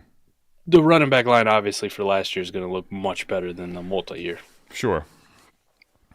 Much better. How much bigger are we talking? Like, is it, going to end the relationship type of thing, or can we get through this? No, it won't end the relationship. Wow, look at that. Okay, so it was inflated. Yeah, quite a bit. Okay. You see your receiver line goes up a little bit, your quarterback line goes up a little bit. You know what really doesn't go up a whole lot? The tight end line looks kind of similarly flaccid and pointed up top, right? Very meh. What's up, Sauce? Is that Gardner? It might be. I haven't seen him in a while, so I figured it could be him. No, when I look at this, right? If you take Tyler Warren at 6, with the way the running back line looked for last year, the way the tight end line looks for last year, Tyler Warren will pay off for you if he's a top 4 tight end, right? Yeah. But you got to be that out the rip. Now, here's the other problem. We also got a few tight ends where if you're looking at the single year data, why don't you go check out how well Kyle Pitts or Dalton Kincaid fared for you? Invest in that type of draft capital in them. You know what I mean? Like you're shooting your shot on a very slim outcome that God, gotta be top 6. This is why even in a 1.75 tight end premium, when you see a warp graph like that and it's like 3 dudes and then a whole tier of just about the same dudes, right? Like the Jonnu Smith is up there at 5, who had a hell of a year, but I don't even know what he went for in our auction startup last year, like $1, $2. Well, whatever the fuck it was, like came out of nowhere to give you a tight end season, and that's like you're spending the number 6 pick on a guy like you could replace with a dollar player. You know what I mean? Right. Well, here, so let's do Stro just for first things first, right? Before we go down the you can have your opinion path, Mike's on. The one thing about the warp tool is it's actually just it's a factual thing. So the warp tool is completely independent and fine. It does very well. Now, you may not like what it says or want to build around what the warp tool says. That is what I like to call, or what people say, user error, though, personally. Aside from that, though, the opinions of it, yeah, I mean, I totally get the case of like, hey, I'd rather just keep David Njoku over Dowdle. The thing is, though, think about it this way. At least the way I'd like to think about it for the tight end position. Let's go back to the single year for the comparative context. One of the things, right, if you have in a league like this, I am at the point of, listen, I just showed you Nova fans. I didn't show you Pitts. I've been through my tight end. I had to get that out of me. You know, that was my college years, so to speak. There's not, okay, let me just try to say it like this. Brock Bowers, right? Trey McBride, George Kittle, like those are the guys. David Njoku, I think the traits are there, right? But David Njoku, I don't really feel like is those guys where if everything hits right, yeah, they are in the elite mix, right? We've seen it from Kittle plenty. I think he's kind of just slept on. We've seen Trey McBride, if what he's been doing with the target share, just monster. And that's with minimal touchdowns, right? Those 3 guys, I have no problem saying, hey, they're elite ones. I'm going to go against the grain. The problem for these ones here for me with Njoku, like Andrews, you could have made the bet on last year, what we knew. None of these guys here, right, where their warp is, this is not that off for most of them as top end range of outcomes, if you just think about it truthfully, right? Mm-hmm. David Njoku, maybe you could make the case he could be a lot better. Cade Otton, for sure, like high-end range of outcomes last year. There's not the upside that I have a swing on where, like, you can think whatever shit you want to about Rico Dowdle, the player, but this warp line is telling me let me just remove Rico Dowdle's name and show you with names that you probably don't think very highly of on this list, right? Najee Harris, J.K. Pollard, Swift, Kenneth Walker, David Montgomery, like the situation breaking right for the running back position is what I see here that is worth rostering a running back fucking 40 that could have 6 games of a bunch of action. Where for Njoku, like Njoku's going to have the situation probably be almost perfectly supreme for him to actually get to not quite being in the elite conversation even then. So that's I think for me the way I look at this and interpret it, where this line just is not going to cut it for me unless you're telling me there's the true high end range of outcomes to be had more consistently. Yeah, and this is looking at total warp too, right? So yes. Here by the way, let's go to the A warp per graph. Do we look how bad it gets when you factor in starts? Well, let's bring them in slowly. Okay, so someone asked in there adjusted. I think that someone DB's already on it. Okay, adjusted is what the A stands for. Got to go. We do a little homeschool, if you will. Now this graph here might look a little crazy to you. I get it, but we'll try here. But just look at this green line, y'all. It's kind of high. Killer. It's outrageously high, actually. Yes, it is. Yes, Dude, it is. Fucking Kenneth Walker, running back 7. As higher That's value right. than Jalen Hurts in this league, bro. On per game basis. That's insanity. Yeah, it gets pretty bad. Chuba? Now Njoku does a little bit better if we're just pinpointing him an AWAR per game. There you go. Right. Now, to be fair to Njoku, on a per game basis, he was T. Higgins. Yeah. Well, fuck me running. It's not bad, right? Like, he's right around Brees Hall, T. Higgins, Amon-Ra, Bucky. He's actually ahead of Bucky, CeeDee Lamb. Right? It's not bad. Well, here, let me give you the final nail in the coffin for me, the way I want to build. You don't have to do this, obviously. Okay. With a guy like Dowdle, 14 points per game. This is where, in particular, the points per game thing, the whole idea of warp and points per game, actually, they kind of hit. It's like the goats, right? They start banging their damn heads on each other because there's polar opposite and screaming differences. Couple rams. Bam! You know? Ram. Not Devontae Adams, but some people think he's wide receiver 2 this year. Neither here nor there. The point is that they had like differing views in the way that they fight each other here. Where the warp, we're actually measuring, right, what every single week, and it's always in the past. It's static information, right? So we're actually looking at every single week how much that player is doing versus the field and how much they're capturing for you relative to the replacement player, right? Relative to the replacement players on a weekly basis. So when you're thinking about this, David Njoku, you could definitely make the case, has a lot of upside. But one thing about this league you have to keep in mind, okay? Best ball. Now, the reason that's so fucking key, David Njoku, right, at the tight end position versus trotting out 4, I hate to tell you the truth, but it's shitters. And we're going to stay on theme. Certified shit, damn it. 4 junky, nowhere near certified shit. I'm talking DH gate and the ones that you can't put in the washer. Every single week, those 4 tight ends are very likely to combine in a warp per game. The same level of output, roughly, if not higher than David Njoku. And you don't have to spend anything on those guys. Correct. That is where in this league, in best ball in particular, it's not even like, what did Maddie say? I don't want to do Maddie wrong. Not particularly close. Not particularly close. In best ball. Now, in lineup, if you want to chase the Njoku thing, I've been there. I've seen him without his shirt on. I get it. But best ball, no thanks. We're going to have Will Dissly's, right? You're going to have Noah Gray's. You're going to have dudes down here, right? How about this Jatavian Sanders guy? He had a little bit of time. Yeah. Right. You're going to have, if you trot out Noah Fant shitters. beat some considerable names, believe it or not, as horrible as he was at weeks. Here's the thing. Just about any of these tight ends who are basically on the 2 deep, right? We see this all the time. We see so many 2 tight end sets and 3 tight end sets in the NFL.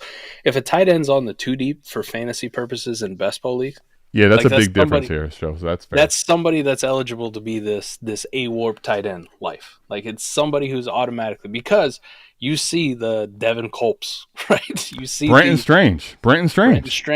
You see these guys who on a weekly basis could catch a touchdown pass. Could have 3 catches for 40 yards and give you Juwan Johnson, you may be familiar. Decent amount of warp, right?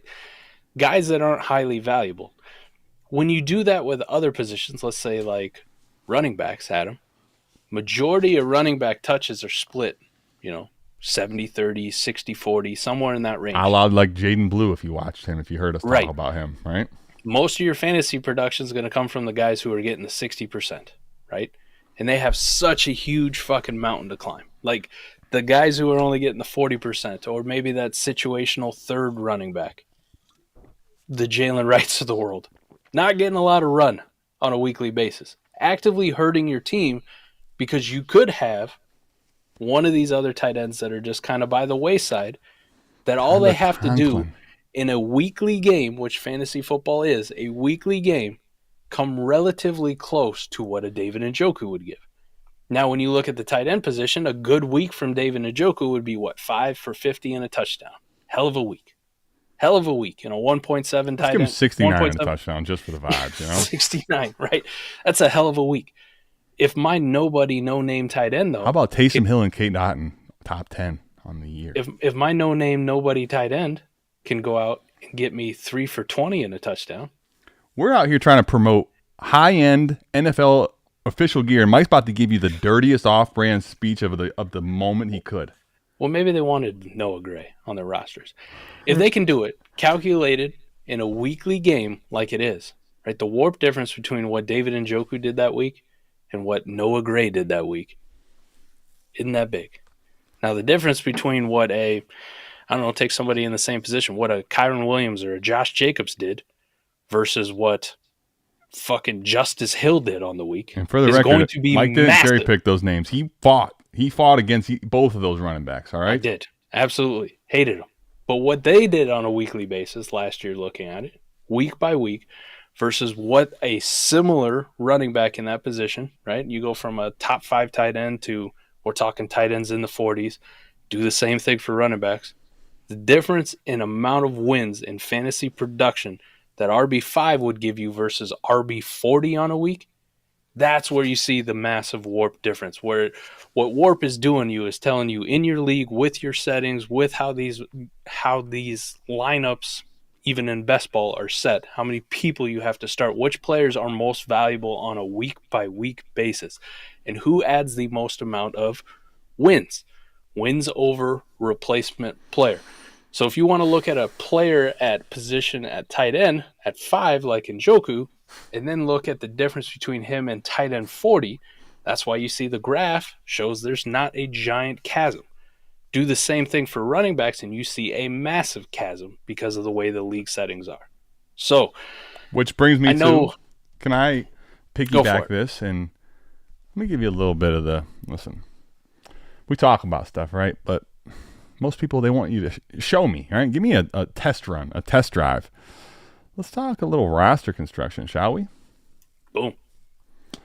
It's the thing. Now, mind you, it says, it tries to be, take all these with a grain of salt. This one here, I like it.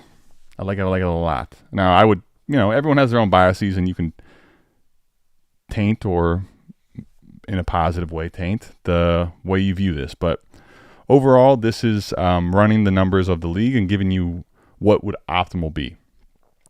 The wide receiver position is at 11.17. You're going to see that in particular. Lineup and best ball are almost, they're counter differing worlds, right? Where in lineup, if you have a whole bunch of these receivers that are, you have 11, 12 on your roster, we like to call those in a lineup league a roster clogger, because you're never going to want to start said fucking player, right? Give me somebody, Mike.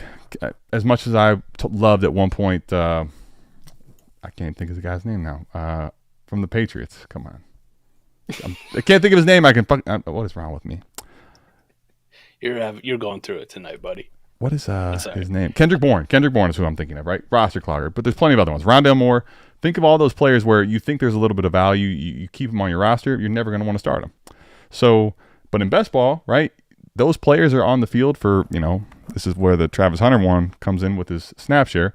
They're playing 60, 70% of snaps every single week. They have an opportunity to go catch a long touchdown. So you just keep those on your bench in high numbers. You're going to have a few pop off every week. And if you roster construct correctly in best ball, like that can actually be a big edge in how you end up winning games or losing games. So at the running back position, it's still telling you 8, right? That's high, man. That's a lot. If you look at a lot of different leagues and best ball formats, this is saying go fucking get running backs and just keep getting them. Roster. I want all of them. Now, 6.25 tight end is another one that we're kind of getting to. Mike, talk about it, because I think the reason that's such a big deal, if you told me right now that I optimally had 6 tight ends, and let's think about it from this graph. This is the way I am going to build around the tight end position, unless it becomes so cost prohibitive to do so. Basically, like I can't get them. They become more scarce. instead of shooting my shot here, right? This is the Warren conversation. So Pello, understand it's not even if you hit it correctly or not. I just don't want to play the game that you're playing, right? I'm out. Like, I'm not playing tetherball. I'm playing something else at recess, okay? I don't want any of them. I don't want to pay that, right? I don't want to pay that in a startup. I don't want to pay the trade price. Give me 6 of starting at Tyler Conklin. If you gave me 6 of Tyler Conklin's, Dallas Goedert's, Taysom Hill, Chigakonkwu's, Will Dissly, Noah Fant, as much as he sucks, you give me those 6, I bet you I'm holding serve with your fucking Brock Bowers, guys. Mm-hmm. I mean, obviously, you may not be completely close. You're not exactly getting there, but if you have Brock Bowers and you paid that, right, and I'm giving, those 6 are giving me 80% of the production, that is, I can't explain to you how much of a win that is. Massive. Like, it's a cheat code. Massive. And it doesn't usually come from other positions, right? Like, you don't see a lot of wide receivers who come out of and why. Let's talk about, this is why I love looking at the graphs and talking through some of this stuff. Look at the line and where we talked about how it gets really flaccid. It has a little point up top, but it's flat. It's just limp. The difference realistically, once we get below 1, right? From tight end 14, let's call it for the sake of argument, to tight end 36, to tight end 36, this is when you're looking at the warp graph for me. I'm looking for steepness in lines. If I have a line that's this hella flat, I don't give a fuck. It basically means the replacement players all the way to 36, the difference is minimal for your roster. To the point, you can't say that about the other positions at 14. Quarterback 14 is Kyler Murray, basically, right? Like, you can't do that. That doesn't exist. The tight end position is typically the one that allows that type of flatness to exist for 20 pieces starting at, tight end 14. And here's the other. Stroh just put this in. You're holding 6 tight ends. Well, I'm doing this if we're talking about actually winning as a contender. Like, this is what you're trying to build for around this strategy. If I got 6 tight ends like that, I don't give a fuck if they're all droppable next year. None of them have roles. Because you know what I'm going to do? I'm going to go find 6 more. I might end up with 8 because somebody's going to end up dropping a Noah Fant pissed off or something, right? I'll take the cheapies. There's going to be dudes out there on the fucking waiver wire where you go, fuck it. Why not? Like, you just find 6 more. They're replaceable. Now, again, Stroh to think about, and this is where I think one of the things I love about the Warp tool is it covers a lot more than meets the eye. And okay, if you're thinking about lineup leagues, right? I don't know what you're used to playing and what your roster size looks like typically, okay? So let's give some context to where this can change if you're just thinking about it abstractly. So a lot of times lineup leagues that I'm seeing, they're 25-ish, right? Where you're thinking maybe even some of those are taxi. So think about all those bench spots that you have now, and let's say you go to, what is this, 30, 35? How many roster spots we got here?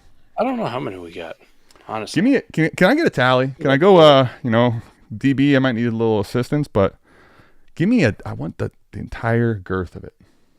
The entire girth. Let's see what we got. Give me the whole thing. Let me pull up the league settings. You show me yours, I'll show you mine. Which is a great way for Sleeper also to please fix your fucking website too so we could actually use it. That'd be cool. I would love that if they did it. But no, they refuse. The fuck? How do you even get this shit? It's the one at the very end.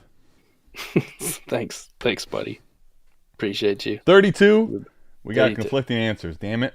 We need Fuck, we don't know. We need an abacus. We don't know. Okay, here, but I guess I'll do what I can. I got 36 and I got 32.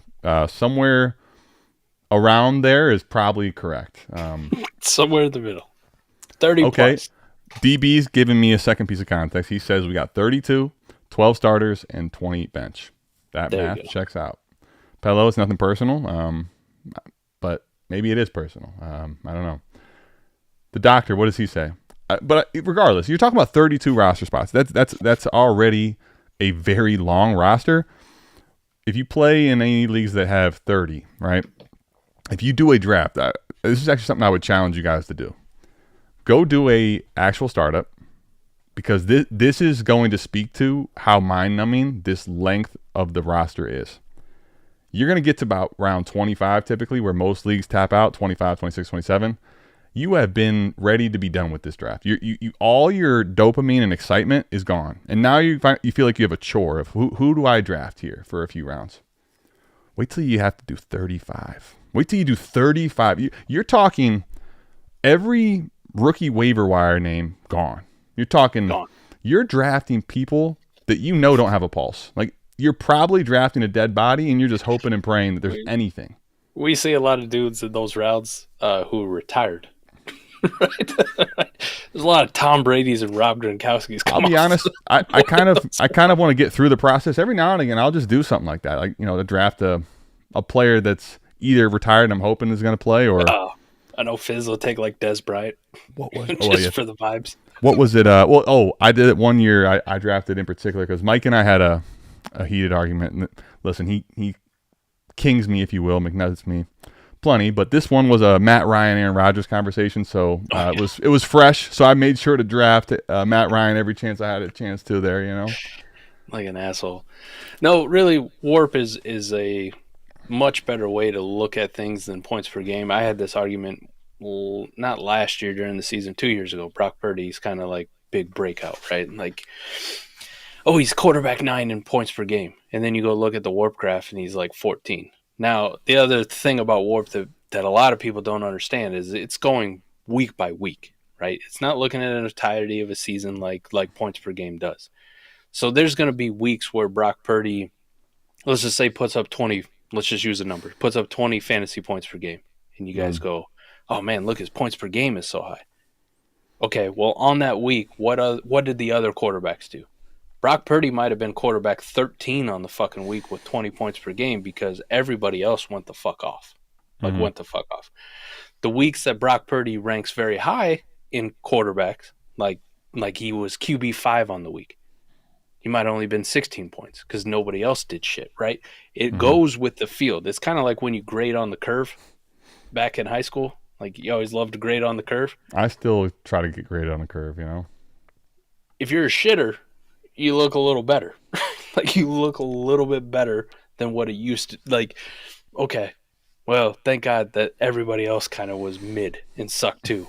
Now mine doesn't look so bad. We all look good together.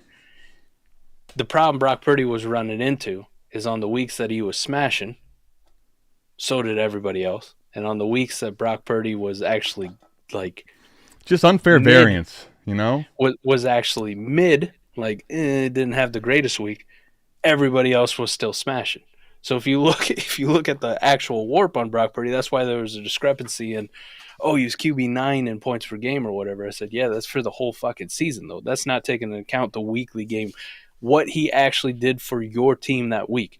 When you went head to head with somebody else, if they also had a quarterback that smashed just as equally or better, Brock Purdy's Warp wasn't going to look that great on the week. So points per game was a great way probably like 3-4 years ago to kind of judge fantasy success. It's something that I reference now, but I don't really use it at all because I understand that things like Warp actually exist, like what truly matters to this specific league, not just points per game or some. I can actually go see how many wins a player is going to account for in a league, or how many wins they actually did account for, and get a better sense of their value versus just points per game. Because I don't know, that's the other problem about points per game. We don't know if 1 week, I'll pick on Brock Purdy again. Brock Purdy went for 45, right? Great. Probably helped you win that week, right? Probably helped you win pretty well that week. But then maybe he had 3 weeks in a row where he was sub 10 points. Well, you definitely didn't help you win that week. Probably actively lost you the fucking week, right? The laws of mathematics actually way out there. But then you look back at an average and you go 45, 10, 10, 10.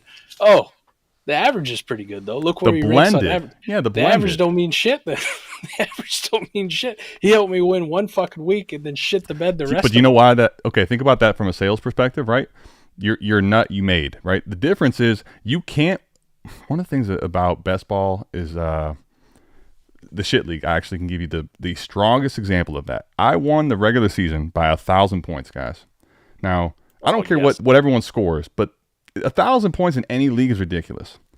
You know what happens though, Mike? I can't take that with me. That's dead money. I don't get an extra win because I won by 200 points one week. If you have that 30-point extra win, it doesn't matter if you win by 0.1 or if you win by 80 or 8,000. It's 1 week. Those 10s for 3 weeks, Mike, you didn't even get food stamps. You had nothing. You weren't eating. You were out there starved. You were the 16-0 Patriots in that league, my friend. Well, I was in that league. But look how great our offense was. Look at all these points we scored. Look, we're undefeated.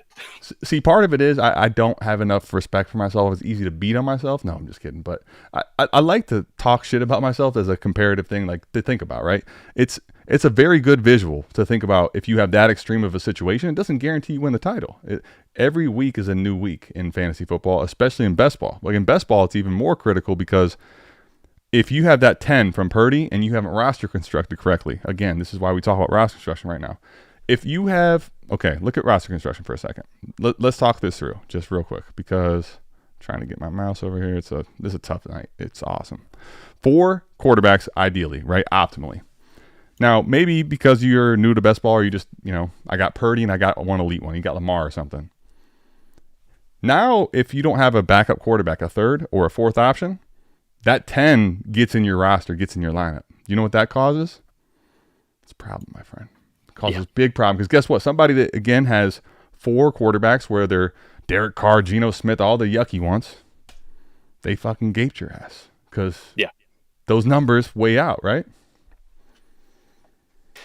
It's one of those, was it 2 years ago, 3 years ago, we did it with Scott Connor.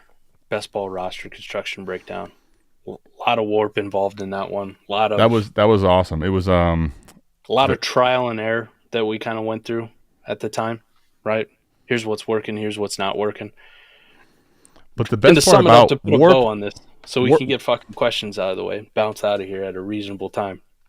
To put a bow on it, right, Adam? What we kind of came up with at the time was like what we really wanted to invest in almost any league format, right? Any best ball league format specifically, just tailored to that one, was when you got to best ball, we wanted to make sure we had quarterbacks with jobs, right? Started, and you wanted a plethora of them, right? Didn't matter, some people will go with, 2 studs and then a couple like Will Levis, we're holding the fuck on. You know what I mean? Like he's got a job for now. And that's what they would roll with, and that's completely fine. We also had kind of a range where you could go, listen, if I get a bunch of dudes in the teens at quarterback, I could have like 5 of these guys, like just give me 5 of these guys, and I'm going to compete with the top guys. Running backs was a big one, though, and especially in this league with how weighted it is towards the running back on the warp graph, those 8 running backs we're talking about aren't 8 running backs who are in the 40s, the 50s. Those were 8 running backs with jobs, with roles, preferably the 60%ers, not the 40%ers, right? You wanted 8 guys kind of in that range. You got to be honest about the situation, not just which ones were available to you in the draft, where you draw your line as far as like, do I count this player towards my roster construction? That's huge. The wide receivers also kind of mirrored some of the running backs, but because the number's so much bigger, you were going to end up with, 5 or 6 guys who are, wide receiver 1s or 2s of their team. And then the rest of them were going to be wide receivers who were preferably, on the 3 deep. You know what I mean? Like they would come in maybe as the outside guy when the slot guy moves out or whatever the fuck it is, right? Like somebody who's on the 3 deep, and that's the 11 that you want to build off of. If you couldn't get there, you were going to end up filling with just wide receivers on the 4 deep. It might be that typical best ball Tyquan Thornton type. Like we just hope he catches a long touchdown. He's going to be on the field at some point. Please do something. And then tight ends was like the last thing that we ever worried about because we understood warp. We understood warp lines at the time, and we understood it was best ball particularly. And if it was best ball, it was like, just give me a fucking tight end who's like literally on a roster and probably going to play. Can I give you – I want to tell you real quickly on this topic for the tight end thing.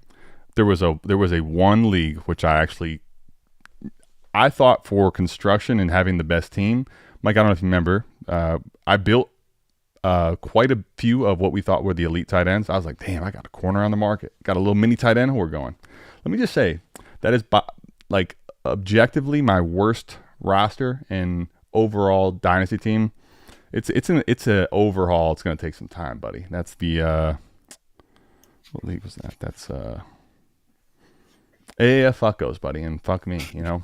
Yeah, fuck you on that one. I had Waller, I had Kittle, I had like all these tight ends. I thought it was gonna be great, and here we are. I'm definitely not saying you can't win with tight ends. If you're right and you hit on the you Brock can, Bowers, but there's not a lot of on, forgiveness. There's not a lot of forgiveness if you're wrong, because the field is so leveled that, you know, some asshole like me who doesn't believe in the tight end position can keep serve or get lucky or far surpass you with what you invested in that tight end with a bunch of no-name dog shit, right? Mm-hmm. And that's the card you're being dealt, right?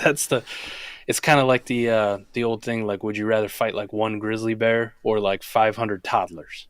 You know what I mean? It's like what? One grizzly bear is a badass motherfucker, but 500 toddlers would fuck your world. I'm out here like acting like you can't see my browser. I was gonna go like think I can slyly look up. I'm trying to get Koopa's. So Koopa, I'm gonna shout out his Grinding the Edge podcast. You should check it out. Anyways, yeah, I actually just had T-Rock, who's been in the chat here as a guest recently.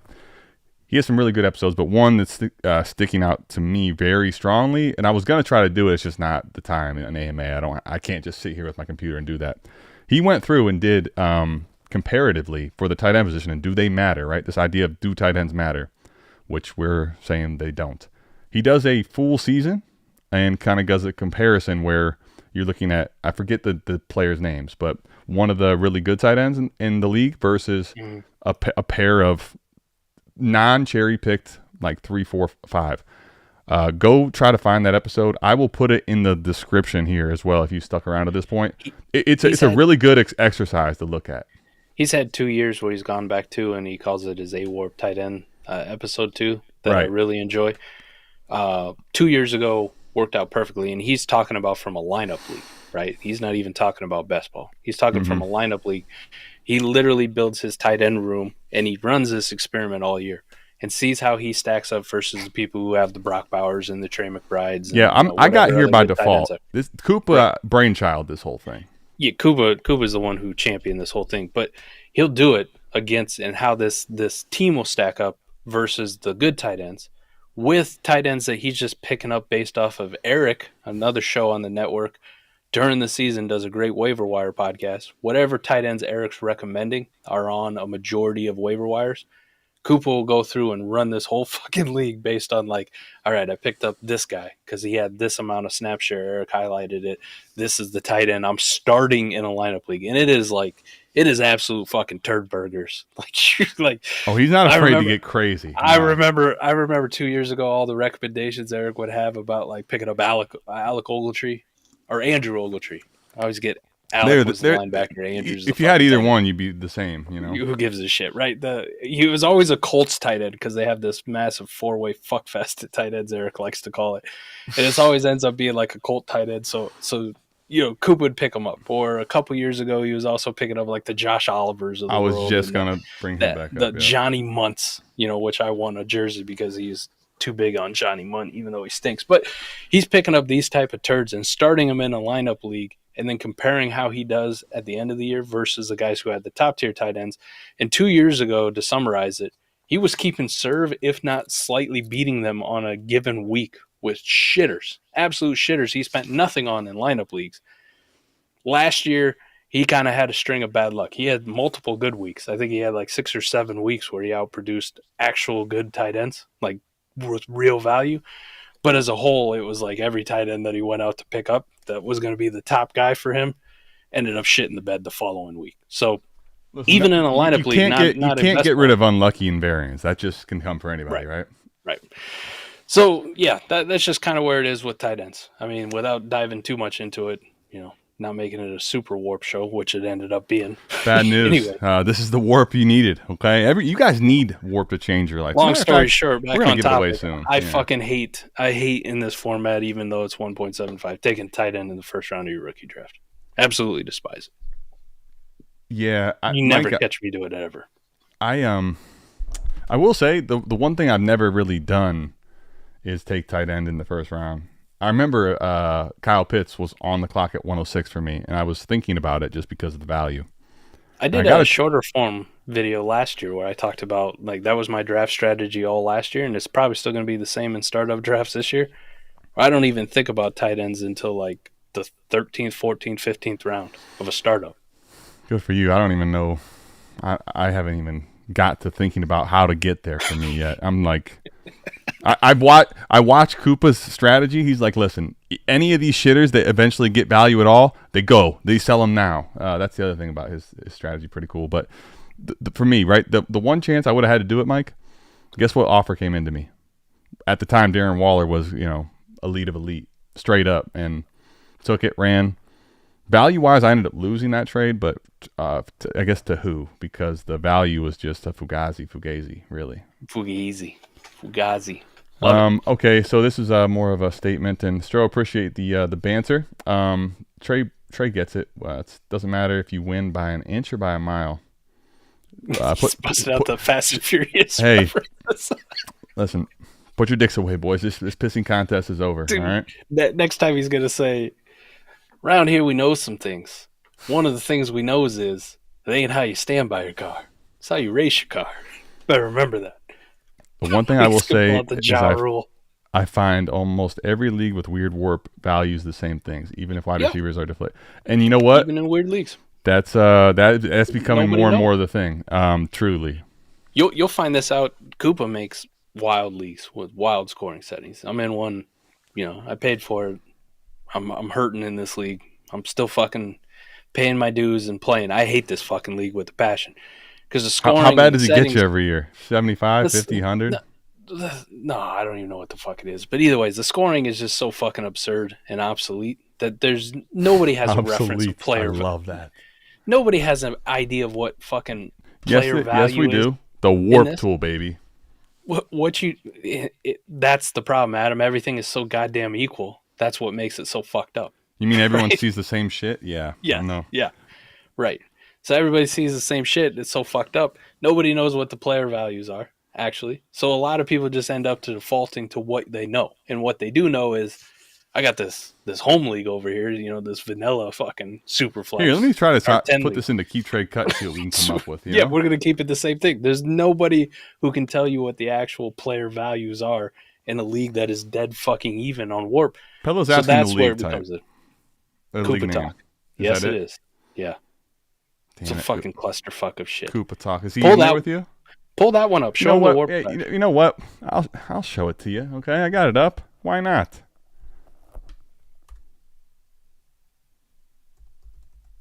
You could have just. I'm in the fucking league, man. You're already. Hey, listen. You are correct. You are 1,000% correct. But mind you, I was halfway down the wrong way. Okay, we're gonna make this work though. That's fair. You tell me Koopa Talks the league. I'm putting his username in. Damn it, I don't know why. But I like how you knew it just right off rip too. Like you didn't even have to. Oh yeah, bro. I got the full name. My brain has a lot of its quirks, and that's for at least the one thing with his when you just open up the warp tool by default, it actually goes in there. So I've seen Koopa Troopa 8 about. It's seared into my brain at this point. It is. I like to. We just mentioned Fast and Furious references. We got a lot of good ones in here. We got Geist with Ejectocito, cuz that's a good one. Damn it, Geist. We got Dr. B. Harris with I said forget about a cuh. Did I ever tell you that? I'm sure I've brought it up a million times, but it's burnt into my brain like your Koopa Troopa 8. Koopa Troopa 8. Mm-hmm. There was a like a meme on TikTok or something, some short video.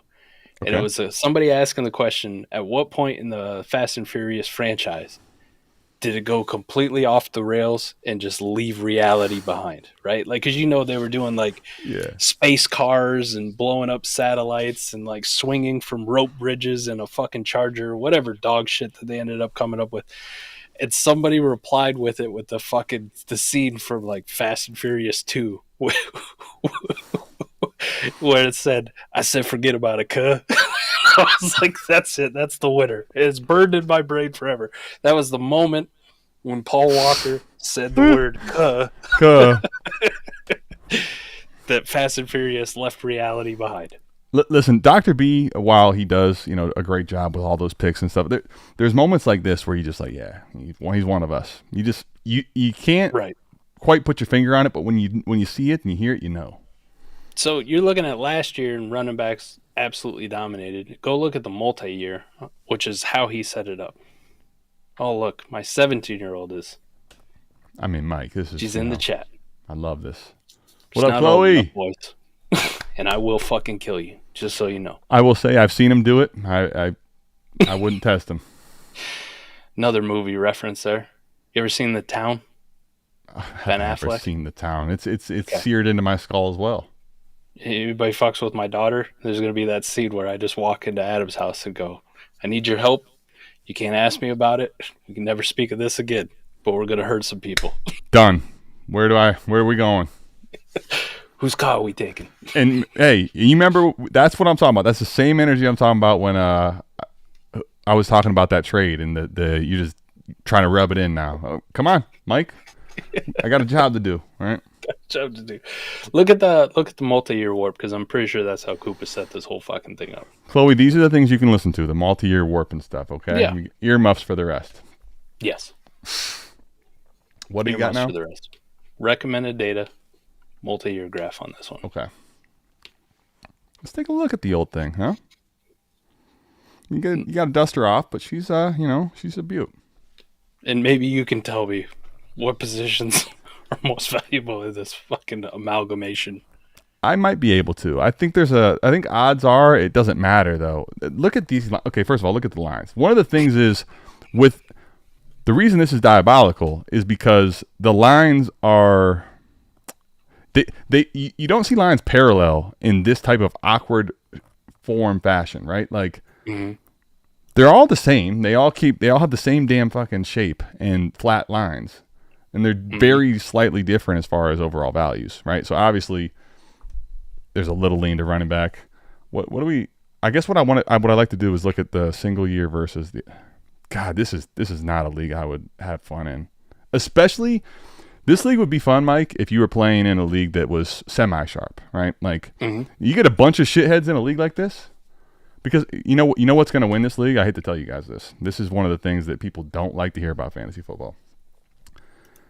What I'd like to do with my teams, if you're trying to win, see the person that wins, right?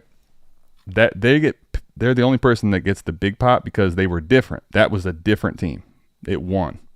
A lot of times in leagues like this, you have to go to Never Ever Land, Mike, and risk completely screwing it up because you're kind of in. This is honestly an experiment league for me. Like I'm basically going to have to continue to tinker and toy with.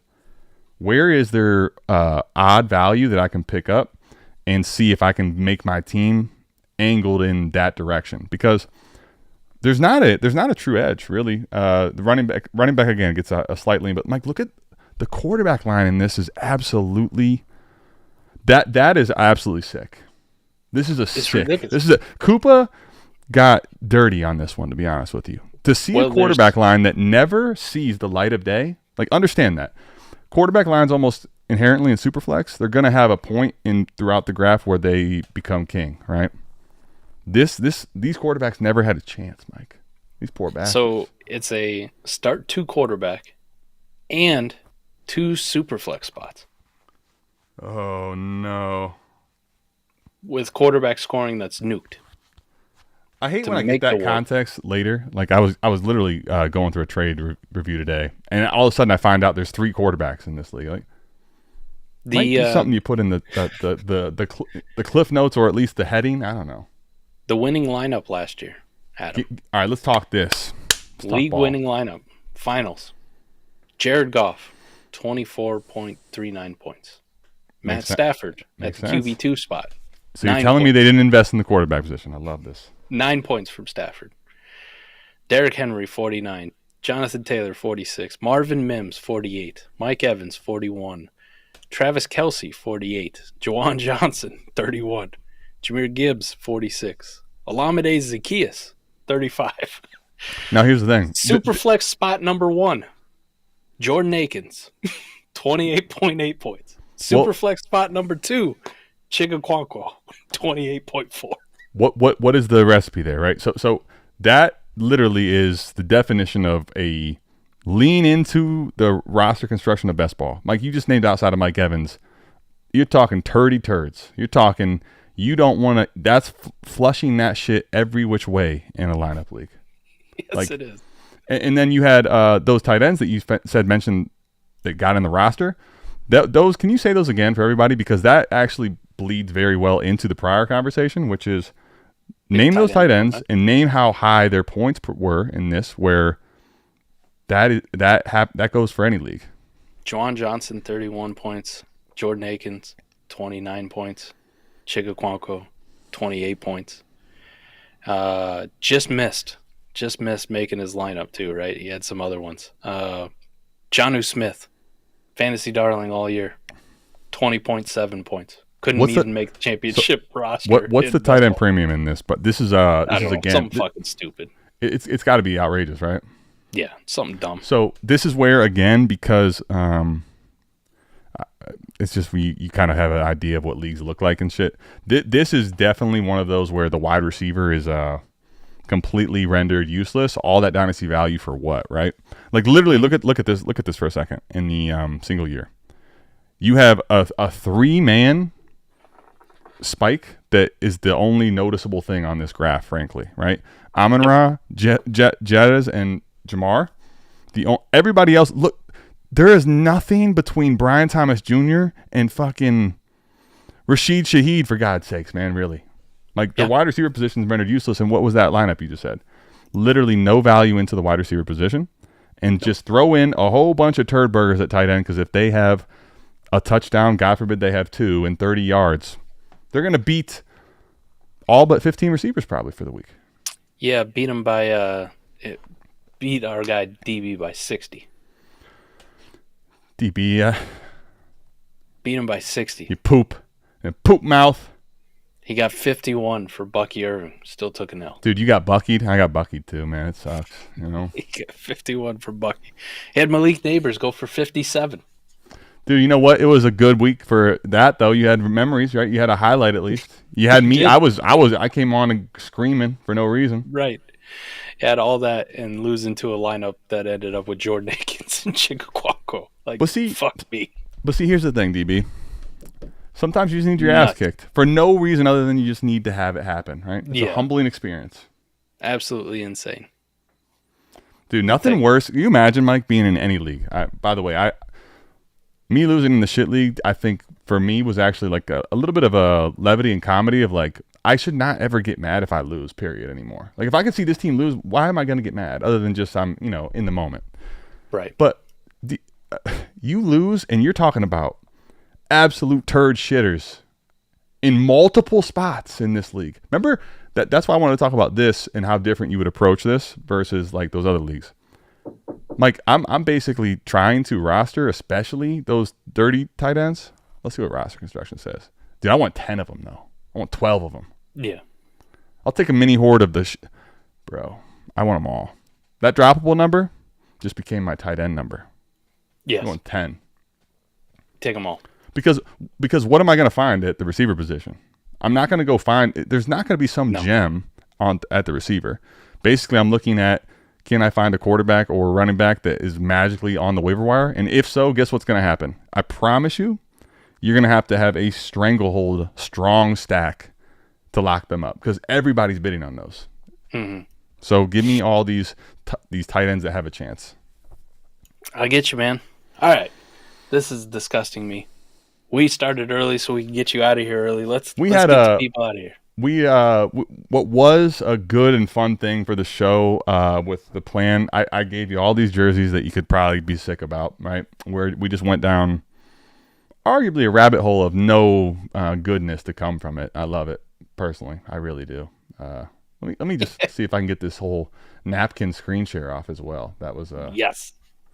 Maybe. Now we're going to be up here twice. Let's go. Goat shit, baby. Double. All right, Mike, talk to me. Did you get some certified shit? I'm going to. I'm going to go hit up some college ranks. I might have me a Jaden Daniels jersey next week. See, the thing is, I didn't tell them this, but just giving us this opportunity is probably a bad thing for me. Like, there's no way in which I come out ahead of this, right? No, it's not gonna happen. Need a bigger closet. We're gonna need a bigger boat. I'm getting, my house is also getting eradicated. Fizz is laughing because the jerseys are next to me. Where else do you want me to put them? The girls took over the rooms. I got nothing left. Okay, all my jerseys are bad. All right, that's what you want. Let's go. All right, DB laughing. Love y'all. Make sure you hit the like, subscribe. If you are gonna get some certified shit, some gear, go give us a shout. Let us know how the experience went. We love you. We'll see you back here next week. And man, we're getting close to the draft, bro. Yes, sir. 3 weeks. 3 weeks. It's too fast. 22 days. Let's go. 22 days. 22 days. I know it's Wednesday, but in about 3 weeks, you're going to see us here on Thursday night. Well, Adam. That means on Wednesday night that week, we got to do our predictions, which are always wrong. Dude, let's do it. I think this year I could actually be better at worse picks. You think? I think I might be able to. Yeah. You think? I mean, let's go. I at least have to have that mindset, right? Challenging myself to just be that bad and that against consensus. 2022 is probably untoppable, though, buddy. I just tell you. Actually, you know what? I changed my Jaden Daniels thing. I might get that Cam Ward jersey. That way, that thing's here by the draft. Okay, so quickly, flex. Dr. B, look at this. This is why he's a doctor. Okay, he can go down all the crazy rabbit holes and bring it right back. How the partnership work? Basically, go check out certifiedsh.it. Go to that link, click any one of the 3. I tried to put a bunch of them in there for you to get you direct access with our affiliate to Fanatics. Go shop and get your shit as you normally would.